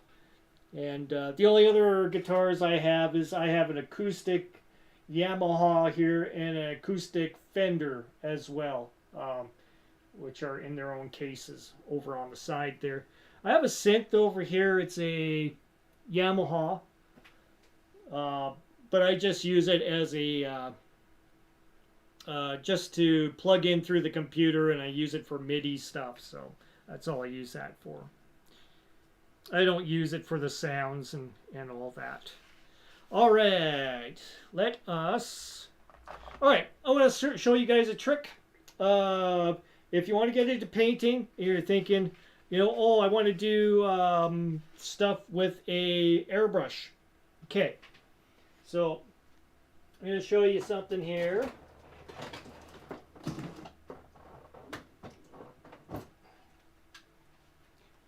So I got this little thing here, little airbrush, the compressor, and an airbrush. So it came with this airbrush as well, which is actually not a bad airbrush. It's dual action. So you press down and it lets the air through. You pull back and it lets the paint go. It is, what did I pay for it? 145 bucks? 145 bucks. And I've had this thing for 3 years now. Still runs. Still is good. It has been perfect. I like it. It is a good thing. Now, a lot of people will think, oh, I need to have like a spray booth or something.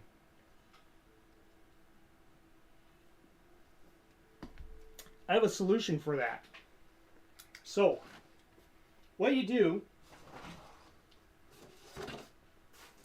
I might have shown this before, is you take a box, cardboard box, cut it just like this, at an angle. Whoop. Just like that. Put your stuff. I have minis in here that I have recently airbrushed, like these guys. So this is for the Nemesis game. So I still need to finish painting up these guys and just detailing them and everything. But I just sprayed them out, the highlights and everything. See, we're almost all ready to go with Nemesis. Just painting the membranes and stuff. Then I gotta go ahead and put a wash in those membrane parts where they're a little lighter color. And detail them up a little bit more. Give them a little bit of highlighting and stuff, and they'll be boom, ready to go. Airbrush makes things so much faster. That's all you need is a box cut like this. No, nothing nothing big. And just use I got those stupid masks. I got them way before COVID happened, so I got a collection of these kind of like a N95 masks that I have. And yeah, away you go. This is your spray booth. Just stick it wherever, and you spray everything inside. No biggie, like no clouds of paint going everywhere. You're only spray painting at 15 pounds pressure, maybe 20 tops. You know, so it's not going all over the place. So this is all I use. Easy cardboard box, cut at an angle. Does that seem easy?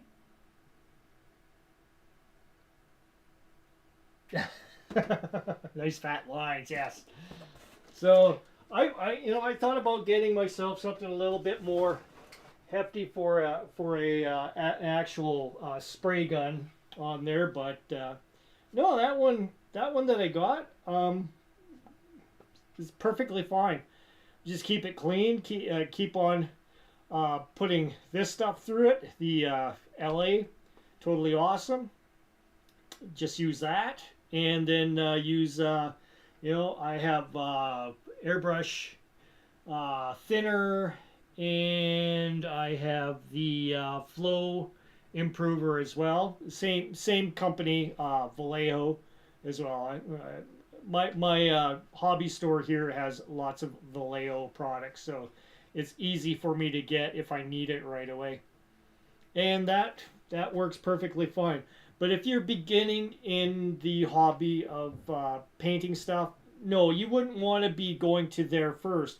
So what I'm going to show you, because this is going to be more, oriented to the beginner, and like if you, for the guys that are on there, I started showing what kind of brushes to get, what you should get for mixing your paint on a cheapy palette or something, anything for a wet palette, because wet palette is kind of important, and you don't realize it until later on when you actually try a wet palette and you go, why have I been just mixing crap on a piece of paper like this, all this time? I should have been using this years ago. I'd be saving myself so much money in paint. Because yeah, you do waste a lot of paint just painting on a dry palette or piece of paper or whatever to do all your mixing. It's garbage. Just get something cheap, and like I said, get the parchment paper. I mean, this master palette has these as well, so you can buy them in packs and keep them up. I showed how to clean the brushes. That took a while, so you have an idea how long it takes. I did a lot of talking while doing that. Then when you decide that you're going to get like a little bit more finesse in your brushes, well, then you go with the Artis Opus stuff. And these guys make awesome brushes. I was kind of like, okay, so this is $120 Canadian. Don't tell my wife. Okay, so it comes with 5 brushes. 1, 2, 3, 4. 4 brushes, sorry. And it's got a little cap of its own brush soap as well. But these brushes, these are the M style. You can get M and S. The S style brushes have the longer bristles on them. The M style have a shorter, more conic. So it's more of a pointy cone that goes like this. So you'll see that these brushes have a really good point to them, where an S brush will be more like a longer guy like this. Okay? So these are great for doing detail work. And this is a number 1 brush. Is it number 1? Yeah, it's a number 1. That's the biggest brush. And we have a number, let me get this wet. This one is a 0. So there you go. And I'll compare it to this number 1 brush. Okay. So sharper for all the detail work, dotting eyeballs and stuff like that. You want to have a good brush. This one, let me just throw some moisture on it. That one here, that's not the smallest one. This is a 00. So double zero. This is my smallest brush in the Artist Opus ones.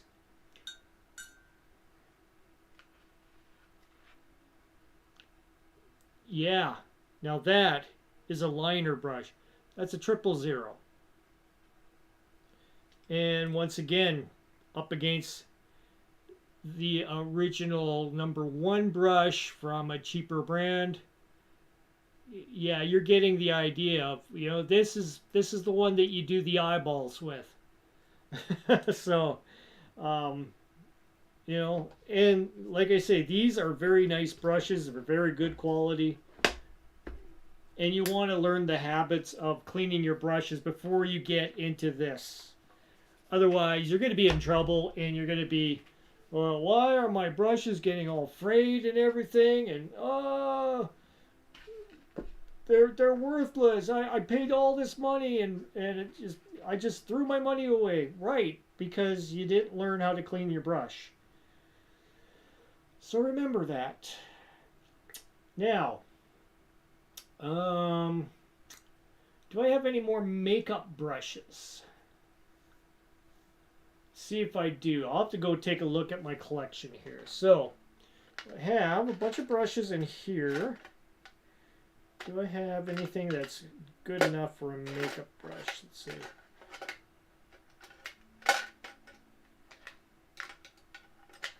Yeah. That one over here. I'll see if I got something here that'll work. I'm going to do some dry brushing.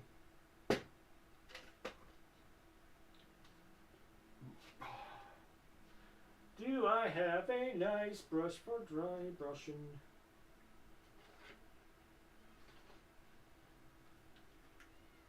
I have like 3 different spots where I keep brushes. It doesn't look like I have a dry brush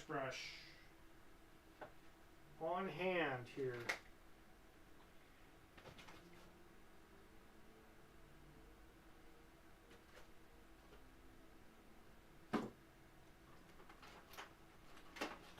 Oh, hold on here.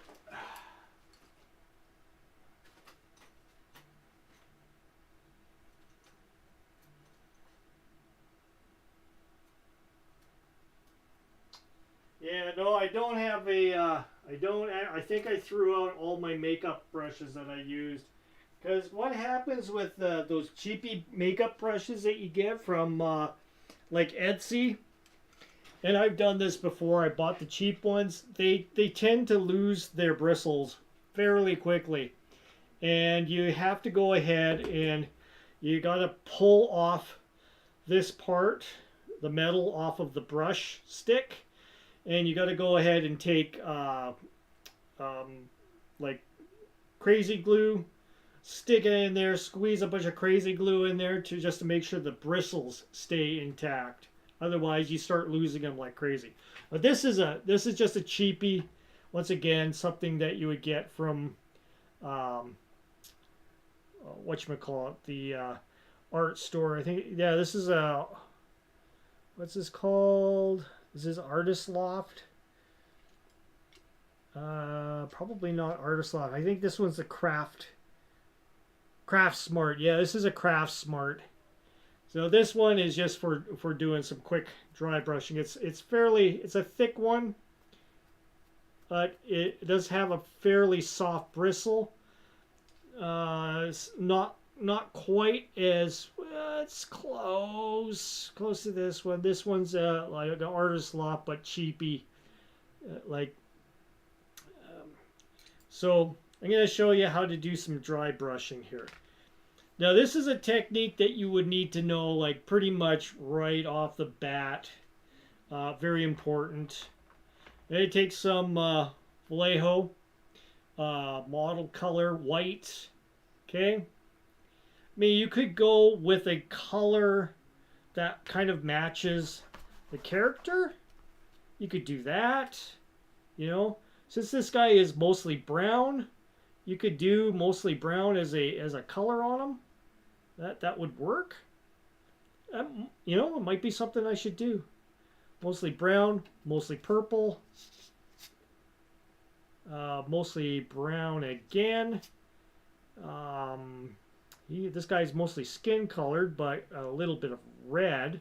But he does have an underlying color of like a tan. This cat girl is, we can go tan with that. And this guy, I would say, yeah, we'll go with the blue. So that's what we'll do is we'll dry brush those basic colors over top of these guys just to get things started. So instead of a white, let's go with somewhat of a tan kind of color.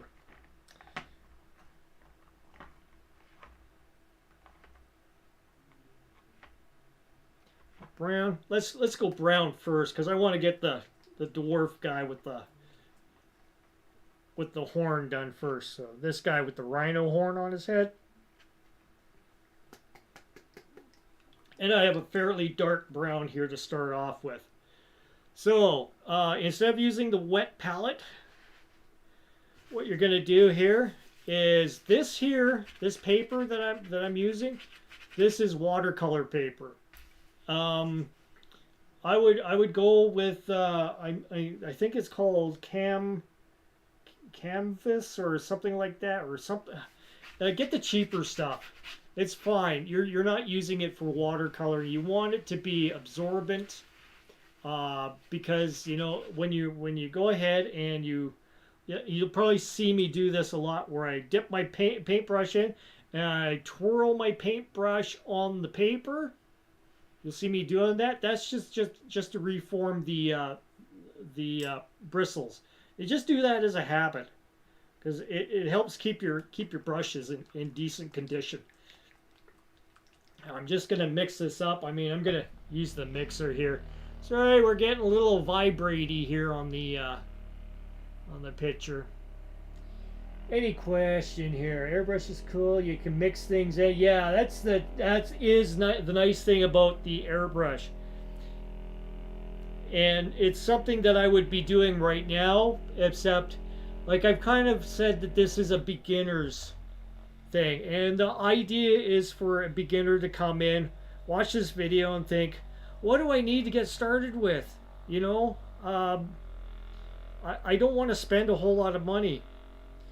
And I've already shown basically from my, and if you didn't see it, I'm going to show it again just in case. My original talisman miniature, since we have a bit of an audience here. These were the first minis that I did when I decided to get back into the hobby.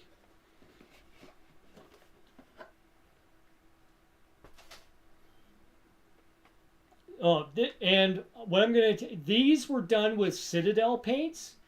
And I had a red, a pot of red, a pot of blue, a pot of yellow, and I had white, I had black, and I had a brown. And those were the only colors that I started with. Okay? So... And just to show you, my first, since coming back, like my first started painting stuff when I was a teenager, and it was all 1/72 scale, World War II stuff, tanks, army men, all that kind of stuff. And so this is what I did. My first paint job, I guess it was like 2007, 2008.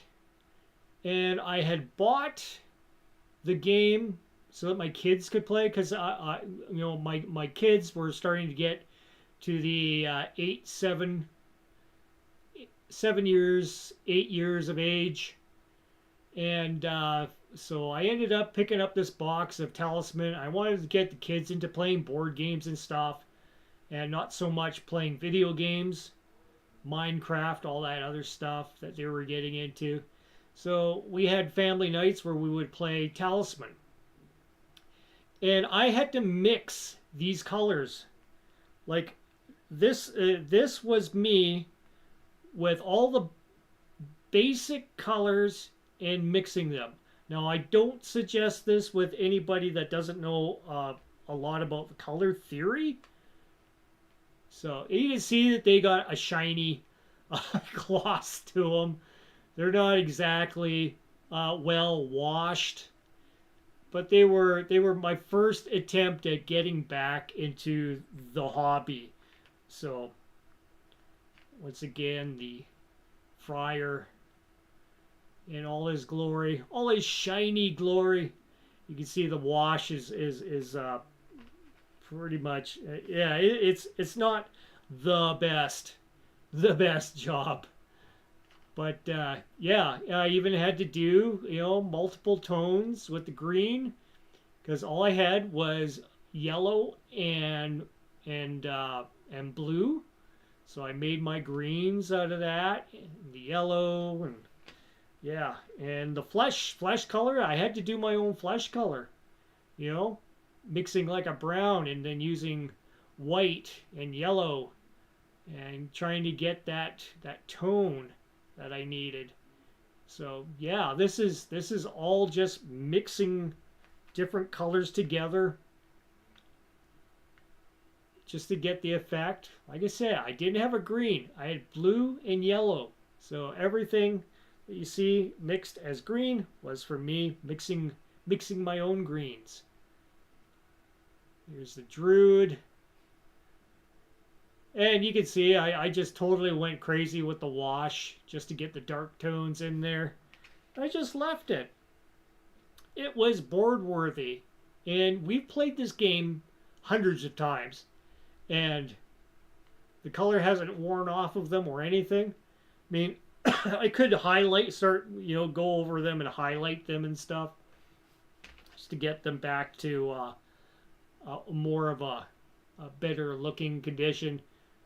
Put some flat varnish on them instead. And that's how I started. But like I said, I wouldn't recommend it to somebody brand new to painting. I would say get some necessary colors. A 16 pack of the Vallejo will do you fine. They come in specialty packs where they got a color for skin, and then like say the World War II pack of Vallejo for American forces, that sort of thing. I would do that. In fact, I started off with the U.S. forces and the specialty pack for, I think it was like a cottage or something like that. It was like country cottage kind of thing, more geared to fantasy,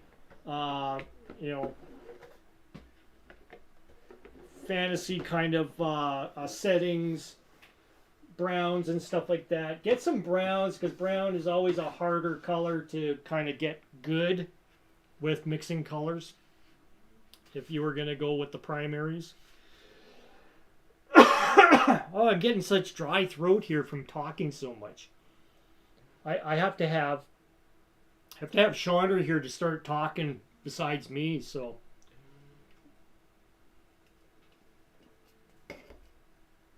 Now let's get to this. The brown.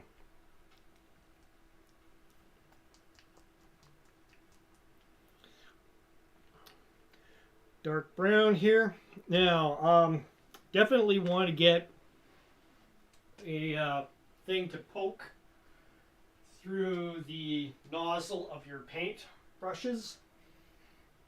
I used to do a bit of mini sculpting, so I've got this mini sculpting wire here, so I use that.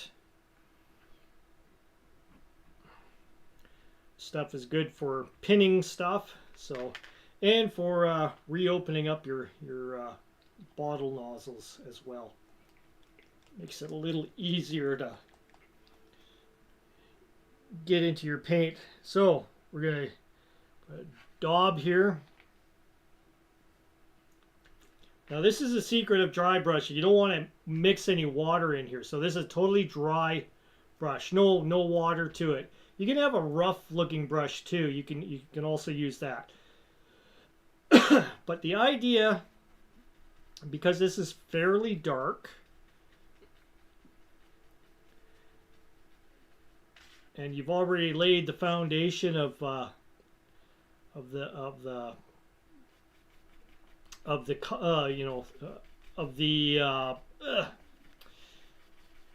primer on there. So we take off most of it, and we are dry brushing over. We kind of want to go either across or down, so the more of the lighter color of the paint goes on the upper part, just like this. Just keep on going. It's okay if it still looks black. It's all right. It's all right. Not sure how the color's coming through very well here. Let me go ahead and see if I can do something here to alleviate that. I want to give it a little bit more. To turn on my light, my flashlight here. Can't turn flashlight on because the light is what? Being used by another app. Okay, so I got to use the proper app here.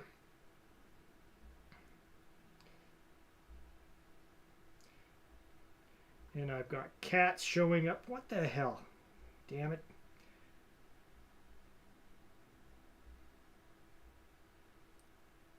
Let's see. Can we use the light? There we go. There, that's a little better. So you're getting a little bit more light on top there, so you can see.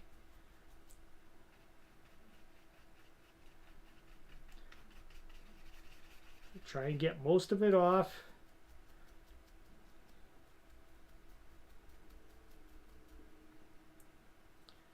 See, that's how we do it. Yay! Alrighty. Anything else we can do in a a toasty brown here?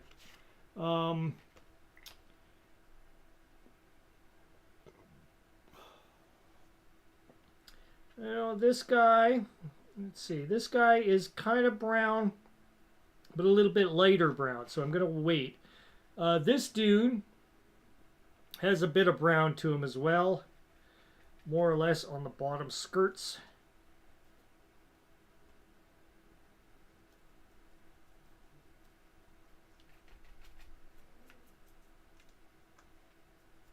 And then we'll go ahead and dry brush the rest in.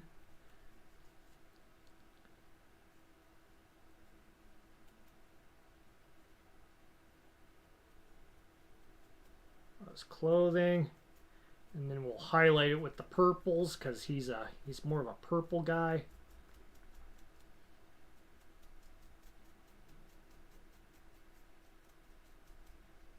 Okay, what's that thing that he's got on his back? Oh yeah, it's gonna be light pinky purple, I guess. Girl in the cat suit. And then we got Laurel of the Bloodwood. So Laurel of the Bloodwood, that's her. She's got a cape on, which is green, dark green. So I'll leave her for the dark green. The other one, let's see, the Druid has a little bit lighter color. So I'm going to mix in a little bit of beige here on this brown.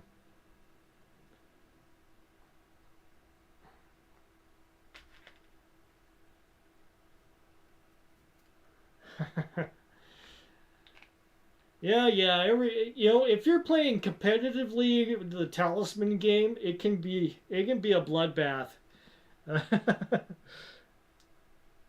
It's quite a funny game. I do like it. It's very random, but you're creating a story as you're going along, and it's a lot of fun. Talisman is pretty cool. All right, so we've got a little bit lighter color here. And it's okay that stuff is still black in the underside. That's good. You want to have that contrasting. See how that works?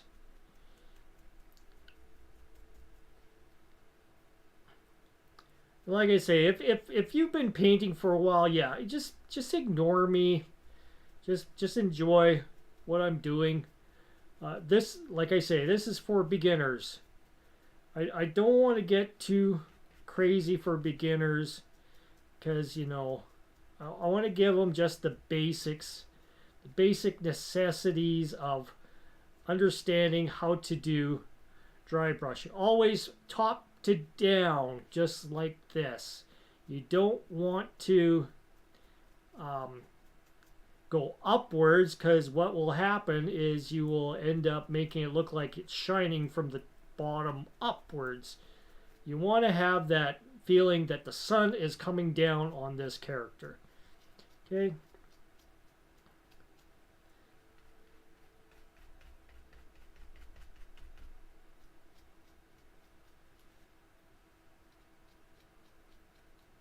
And there you go. And you can keep on doing you could go lighter colors as you're going along. You don't, they say you don't have to have a, let's go with some cobalt skin. Cobalt skin is a good light tan. So go with that. This stuff is a little bit more runnier because it's not Vallejo, which is what I've been using. This one is Army Painter. So the thing about Army Painter is it is a little bit more runny. May not look like it, but when you start working with it on a miniature, you notice a difference.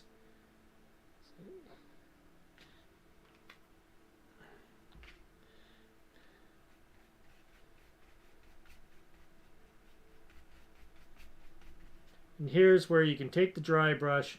Now we're going to get even lighter as we're going up. So it's kind of highlighting stuff even further.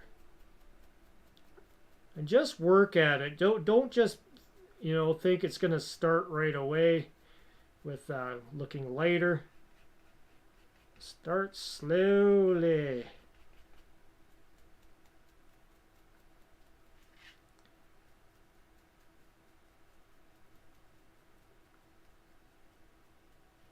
And there we go. We're going good. I want to do a little bit on his back end here. Give him a little bit of highlighting. So this is kind of emulating the airbrushing kind of effect,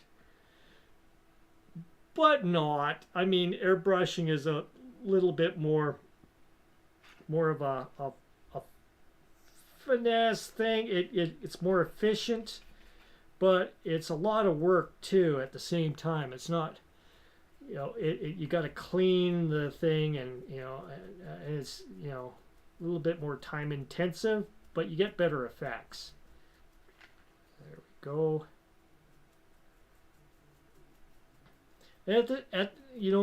And you realize as you're doing these highlights and stuff, and you're bringing out specific edges and stuff like that, you're seeing where all this detail is. Like you're noticing stuff on his axe and everything. Like there's little symbols in there and all that stuff. So you start to realize that these colors in there are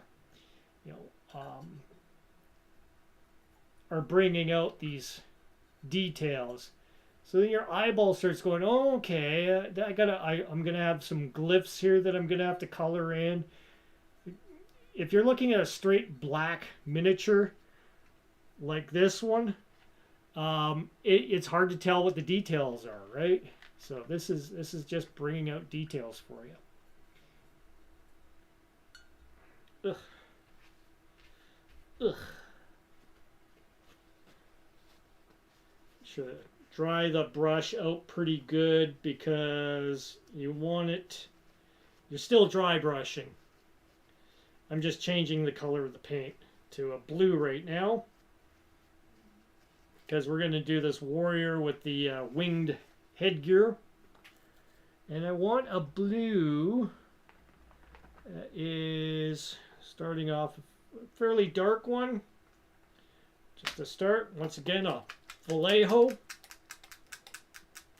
I know I shouldn't be doing this. My wrists are like caving, I tell you. That's why I bought the little mixer here to do that for me. All right. So the blue, just to get us started here.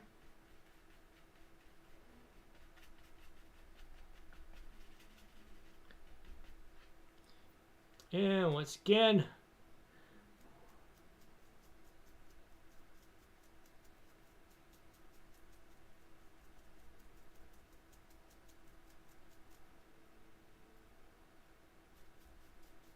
and strokes from top to bottom. I'm not going upwards, I'm going downwards. And so we're emulating that the color is where the light is coming from.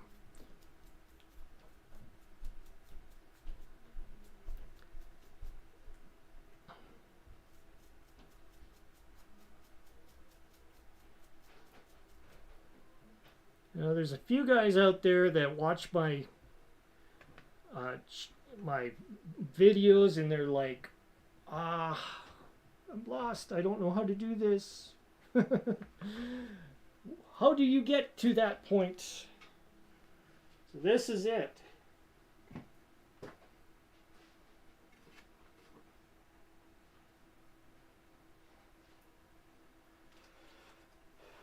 Now I have a pastel blue here, which I'm going to use. Once again, another Vallejo color. This one does not have any metal balls in it. So I do have a thing full of metal balls. So, yes, honey?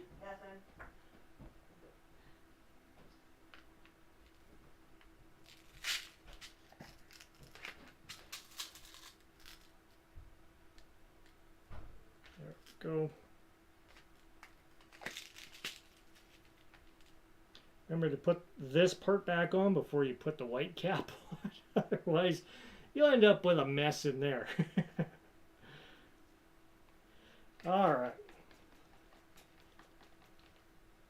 So I make you guys seasick here. Sorry. Well, it's not vibrating too badly on there. Sean says, okay. So it says, James says, would still rate myself a beginner for sure. Gonna lurk and listen. Cool. Sean Cherry says, the painting looks very relaxing. Someday I'll own my own place with enough room for this kind of thing. Historic game, wargaming, yeah. You know, and a lot of the paint kits are geared towards historic painting. So it's a little easier to get in than fantasy gaming, because depending on what you're emulating, like for your miniatures, you might want to go pastels or whatever, so you're getting into some more weirder colors, especially when you got a lot of girls in your game. You're gonna be like, oh, they want this pink, but it needs to be a certain color of puce, and so there we go. A little bit lighter color blue. See how this is gonna come out. Oh, need to unplug the top here.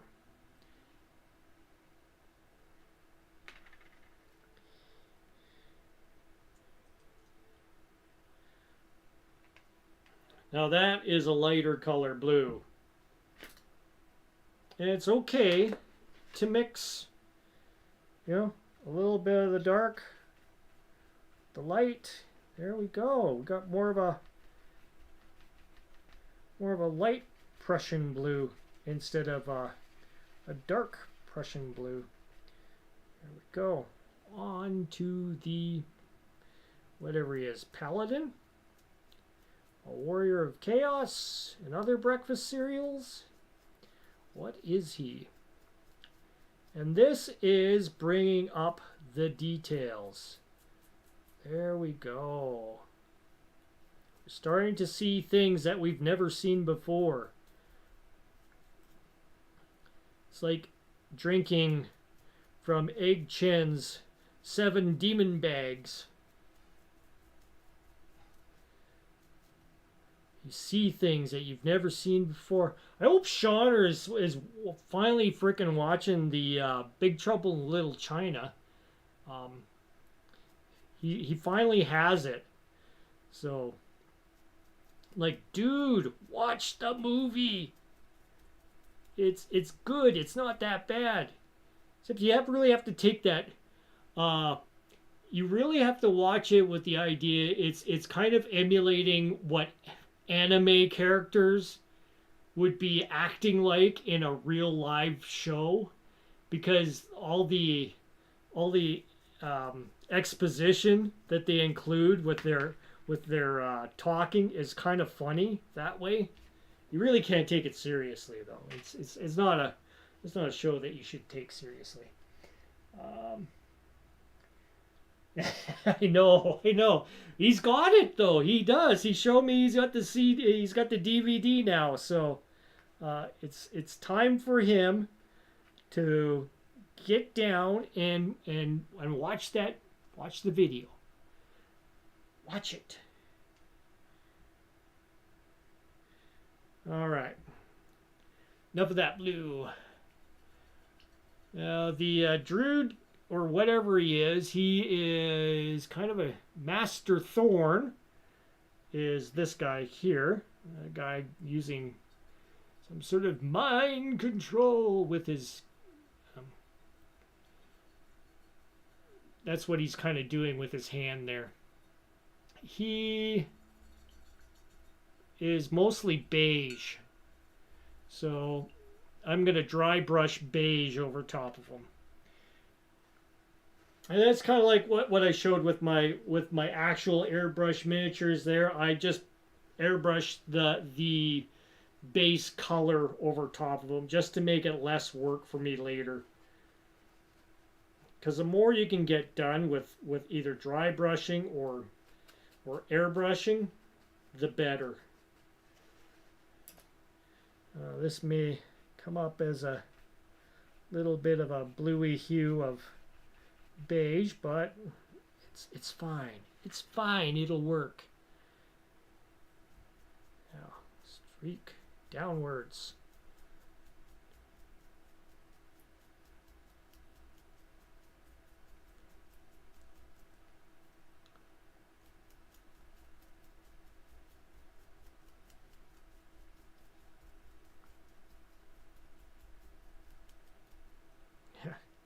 Is it still too much blue in my brush? It's not quite as tan as I want it to be. That's okay. We correct things.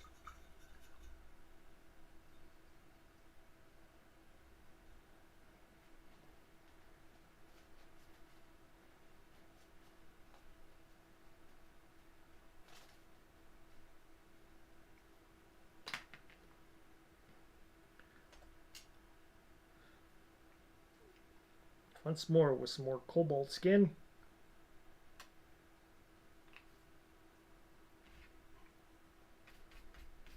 You know, some guys do paint journals, just so that they remember what colors they have used. That's cool. I'm not big on paint journals myself.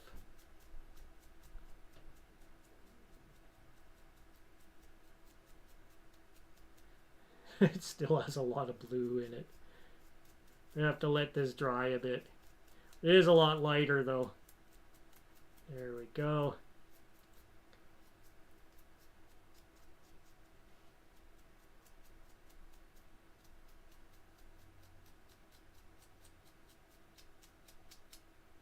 There, now we're starting to see the detail come out on this guy a little bit more. Okay. And he is fairly light colored, so we don't want to be too dark on him for the coloring. And I think we have got colors on everybody except for her. So I'm going to use a new brush here.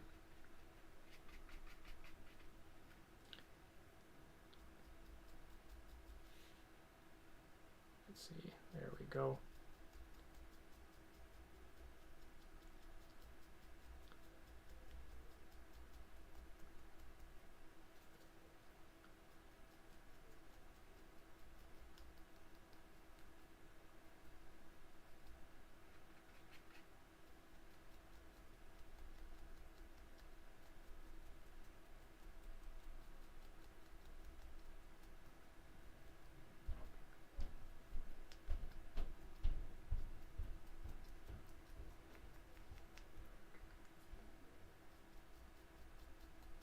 There.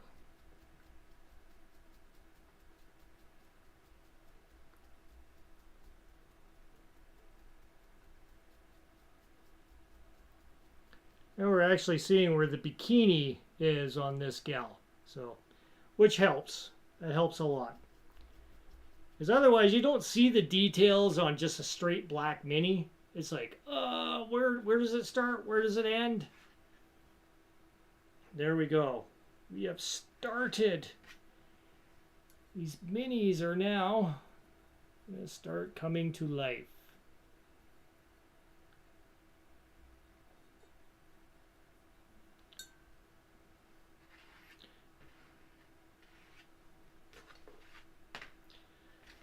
Shauner, and the last time he was in my talking to me with the on painting, I don't think I posted it in its entirety. I did do a what is it, 1.5? No, it was 4 times speed version of me painting the scorpion, and he was asking me, why do I go over things over and over and over again? I'm blending stuff together. I'm blending the paint. So, for example, because everything is not a consistent color. You have gradients of different hues in there. That's what makes things real or look real, is by adding, a touch of a slightly different color each time.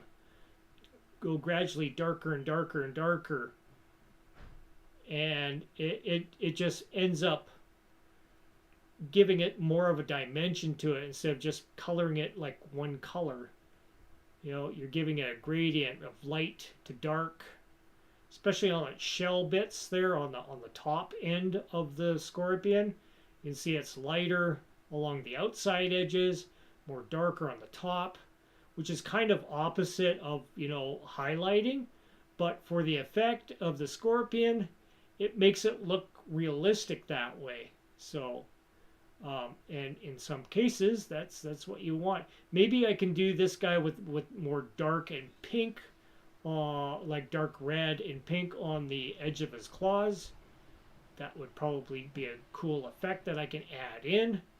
We can do like a highlight of red on top of it or something. It wouldn't conform really necessarily to what an actual scorpion looks like. An actual scorpion kind of looks more like this, but it's more orangey. It would have a little bit more orangey color in it, a light orange. So, which is no, I wanted to get close, but I was looking more for reference on this top shell piece because I thought that was a cool effect on it. So, Dark City. Yeah, Dark City. God. I haven't seen Dark City in a long time. I should rewatch that one and go, yeah, yeah, to see whether or not I was watching it once, but I kind of just turned it off and didn't go to it. But I should rewatch it again.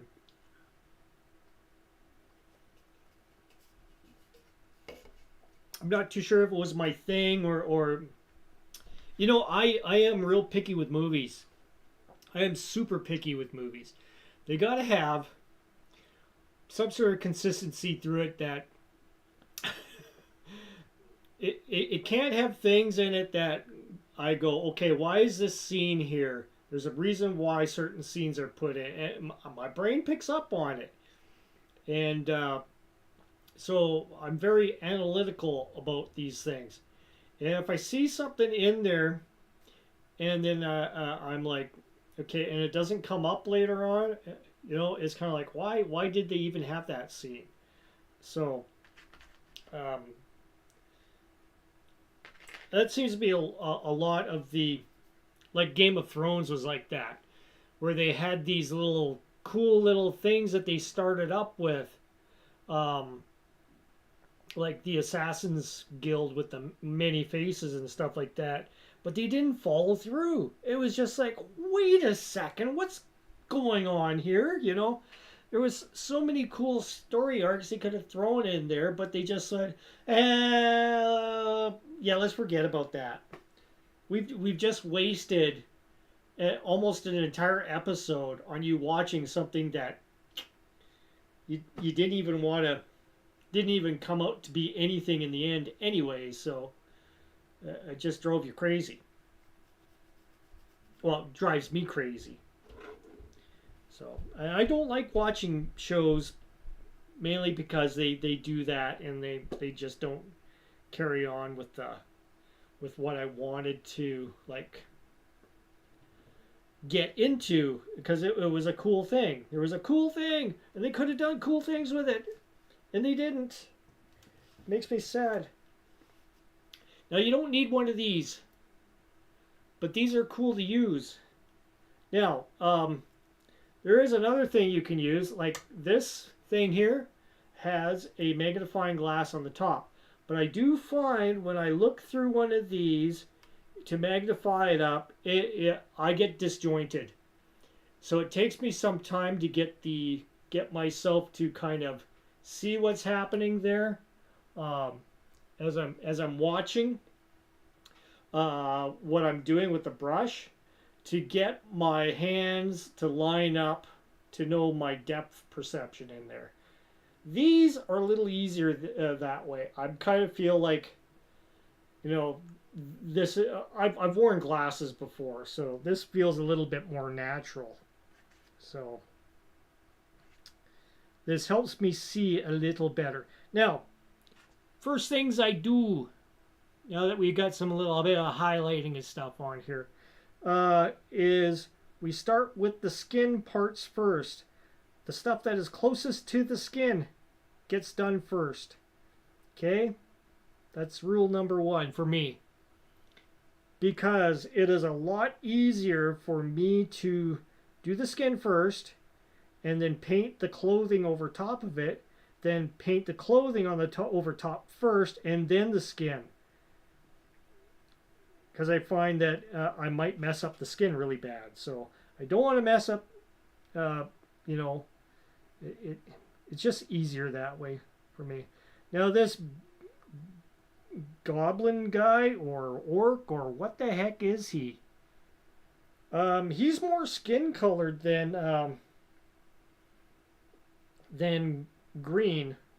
So first things first is we're gonna get the wet palette going here. So we have the wet palette.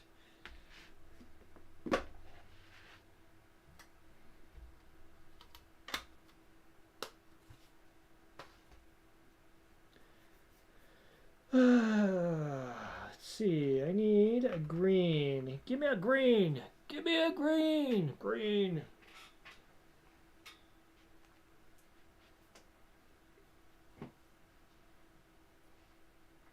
I want something that's fairly dark.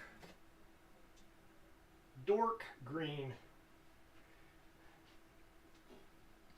So I'm going with some army yellow, army green, army yellow, army green. Green for your armies, for your sleeveys.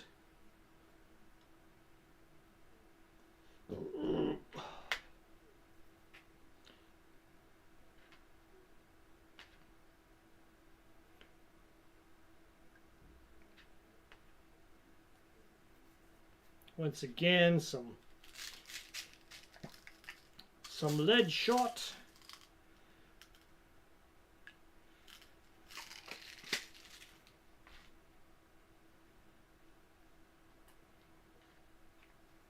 Lead shot in the paint pot. Help mix that up.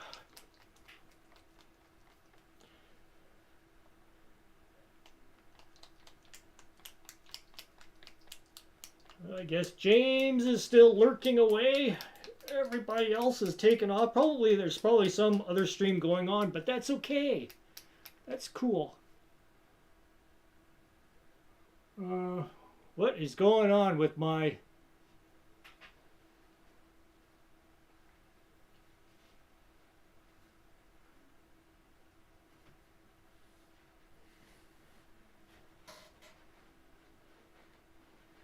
We need to fix things here.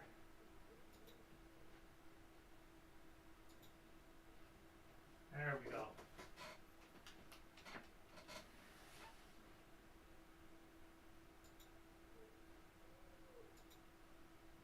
Whew.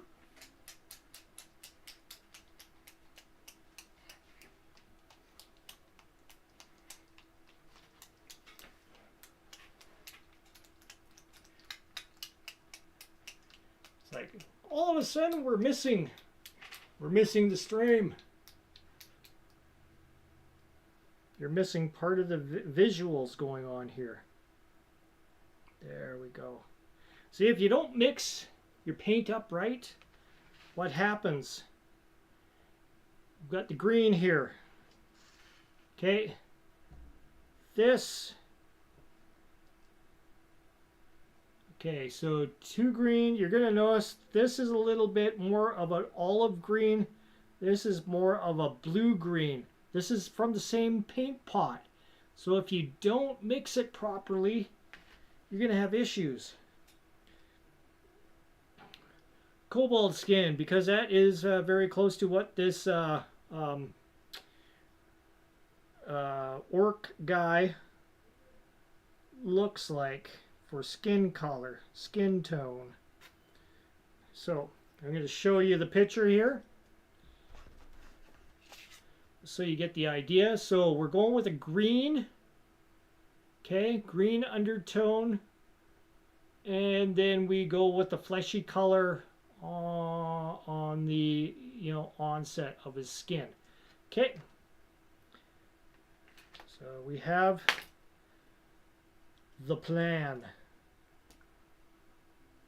We're going to use a number 2. We're going to use a number 2.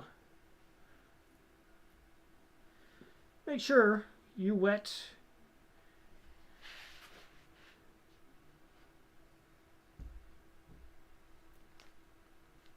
okay, I'm going to go this way. And let's see if we can get this lined up a little better.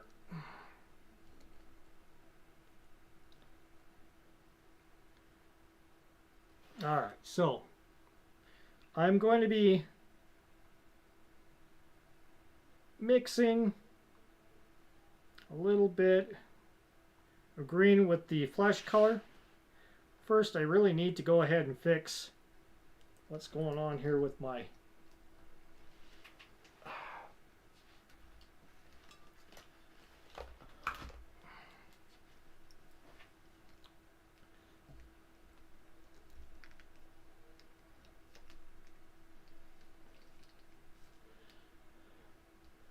we're having issues.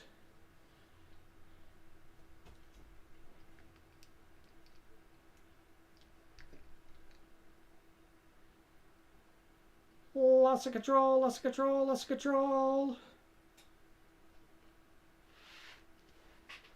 All right. Hopefully this helps.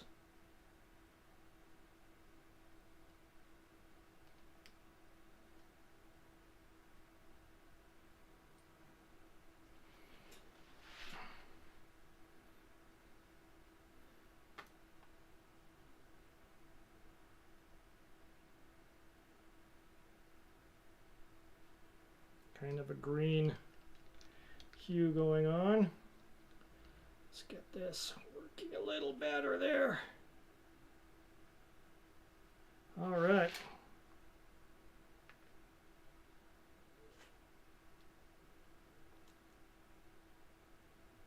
So for once again, Mr. Ugly.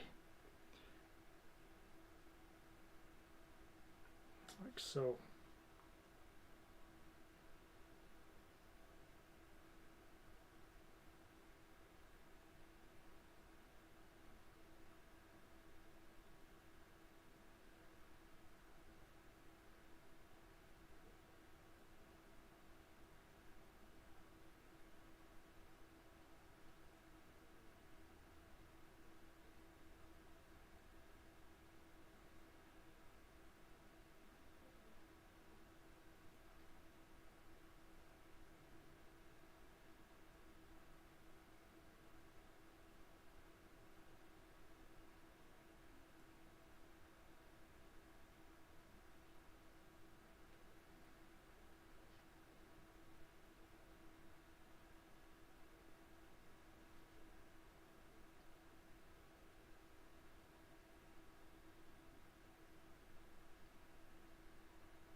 Yep, starting with green, like a greeny kind of skin color. And then we're going to get more fleshy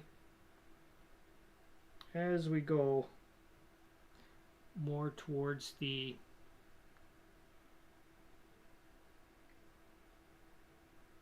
upper parts of his limbs and stuff.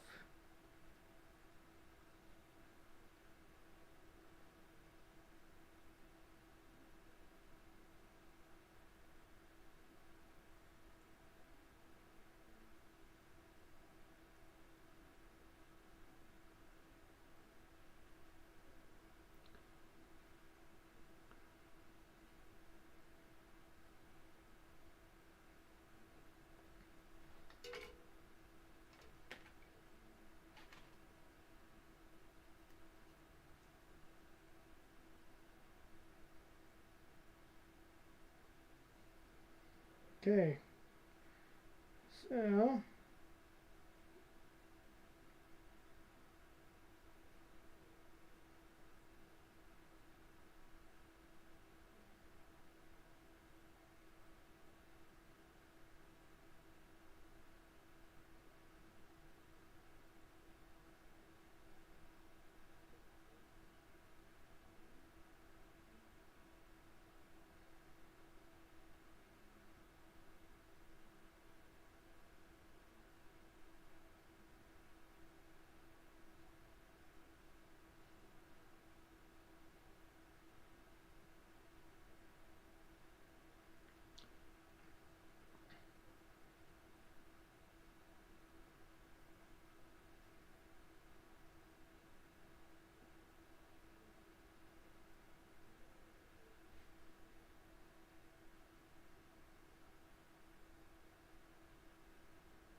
And once again, applying the same kind of thing as you're sweeping down.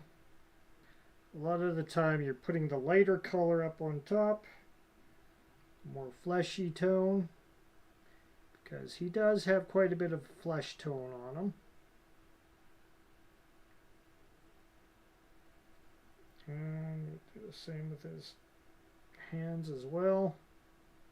See how it's like too much? But as we spread it out and thin it as we're going along, you will see it starts to even out. We can always add a little bit more green as well later on in a wash.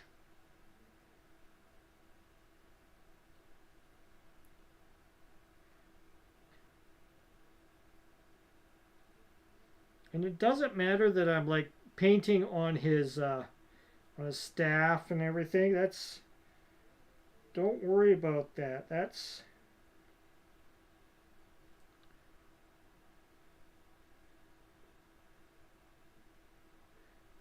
We're painting layer at a time. First layer is skin.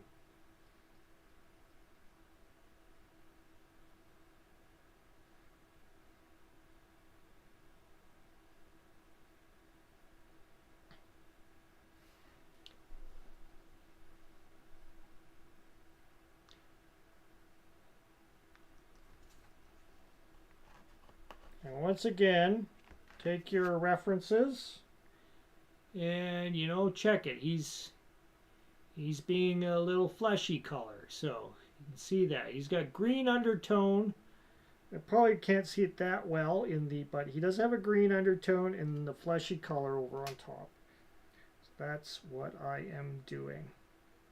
So we're going to give him more flesh tone as we go.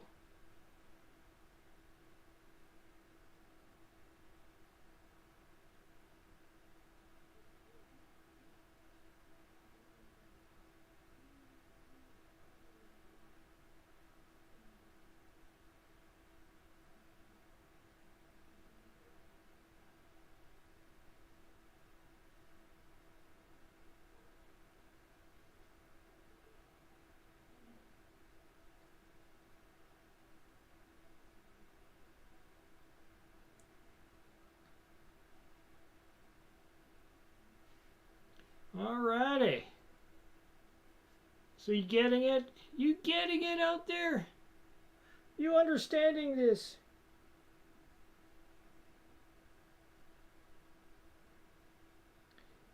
We're going to keep on going with this. So if you have any questions here, I know this is beginner stuff, but this is, this is going to be stuff that you're going to be, this will help you way more than just going, okay, let's go ahead and we color in this.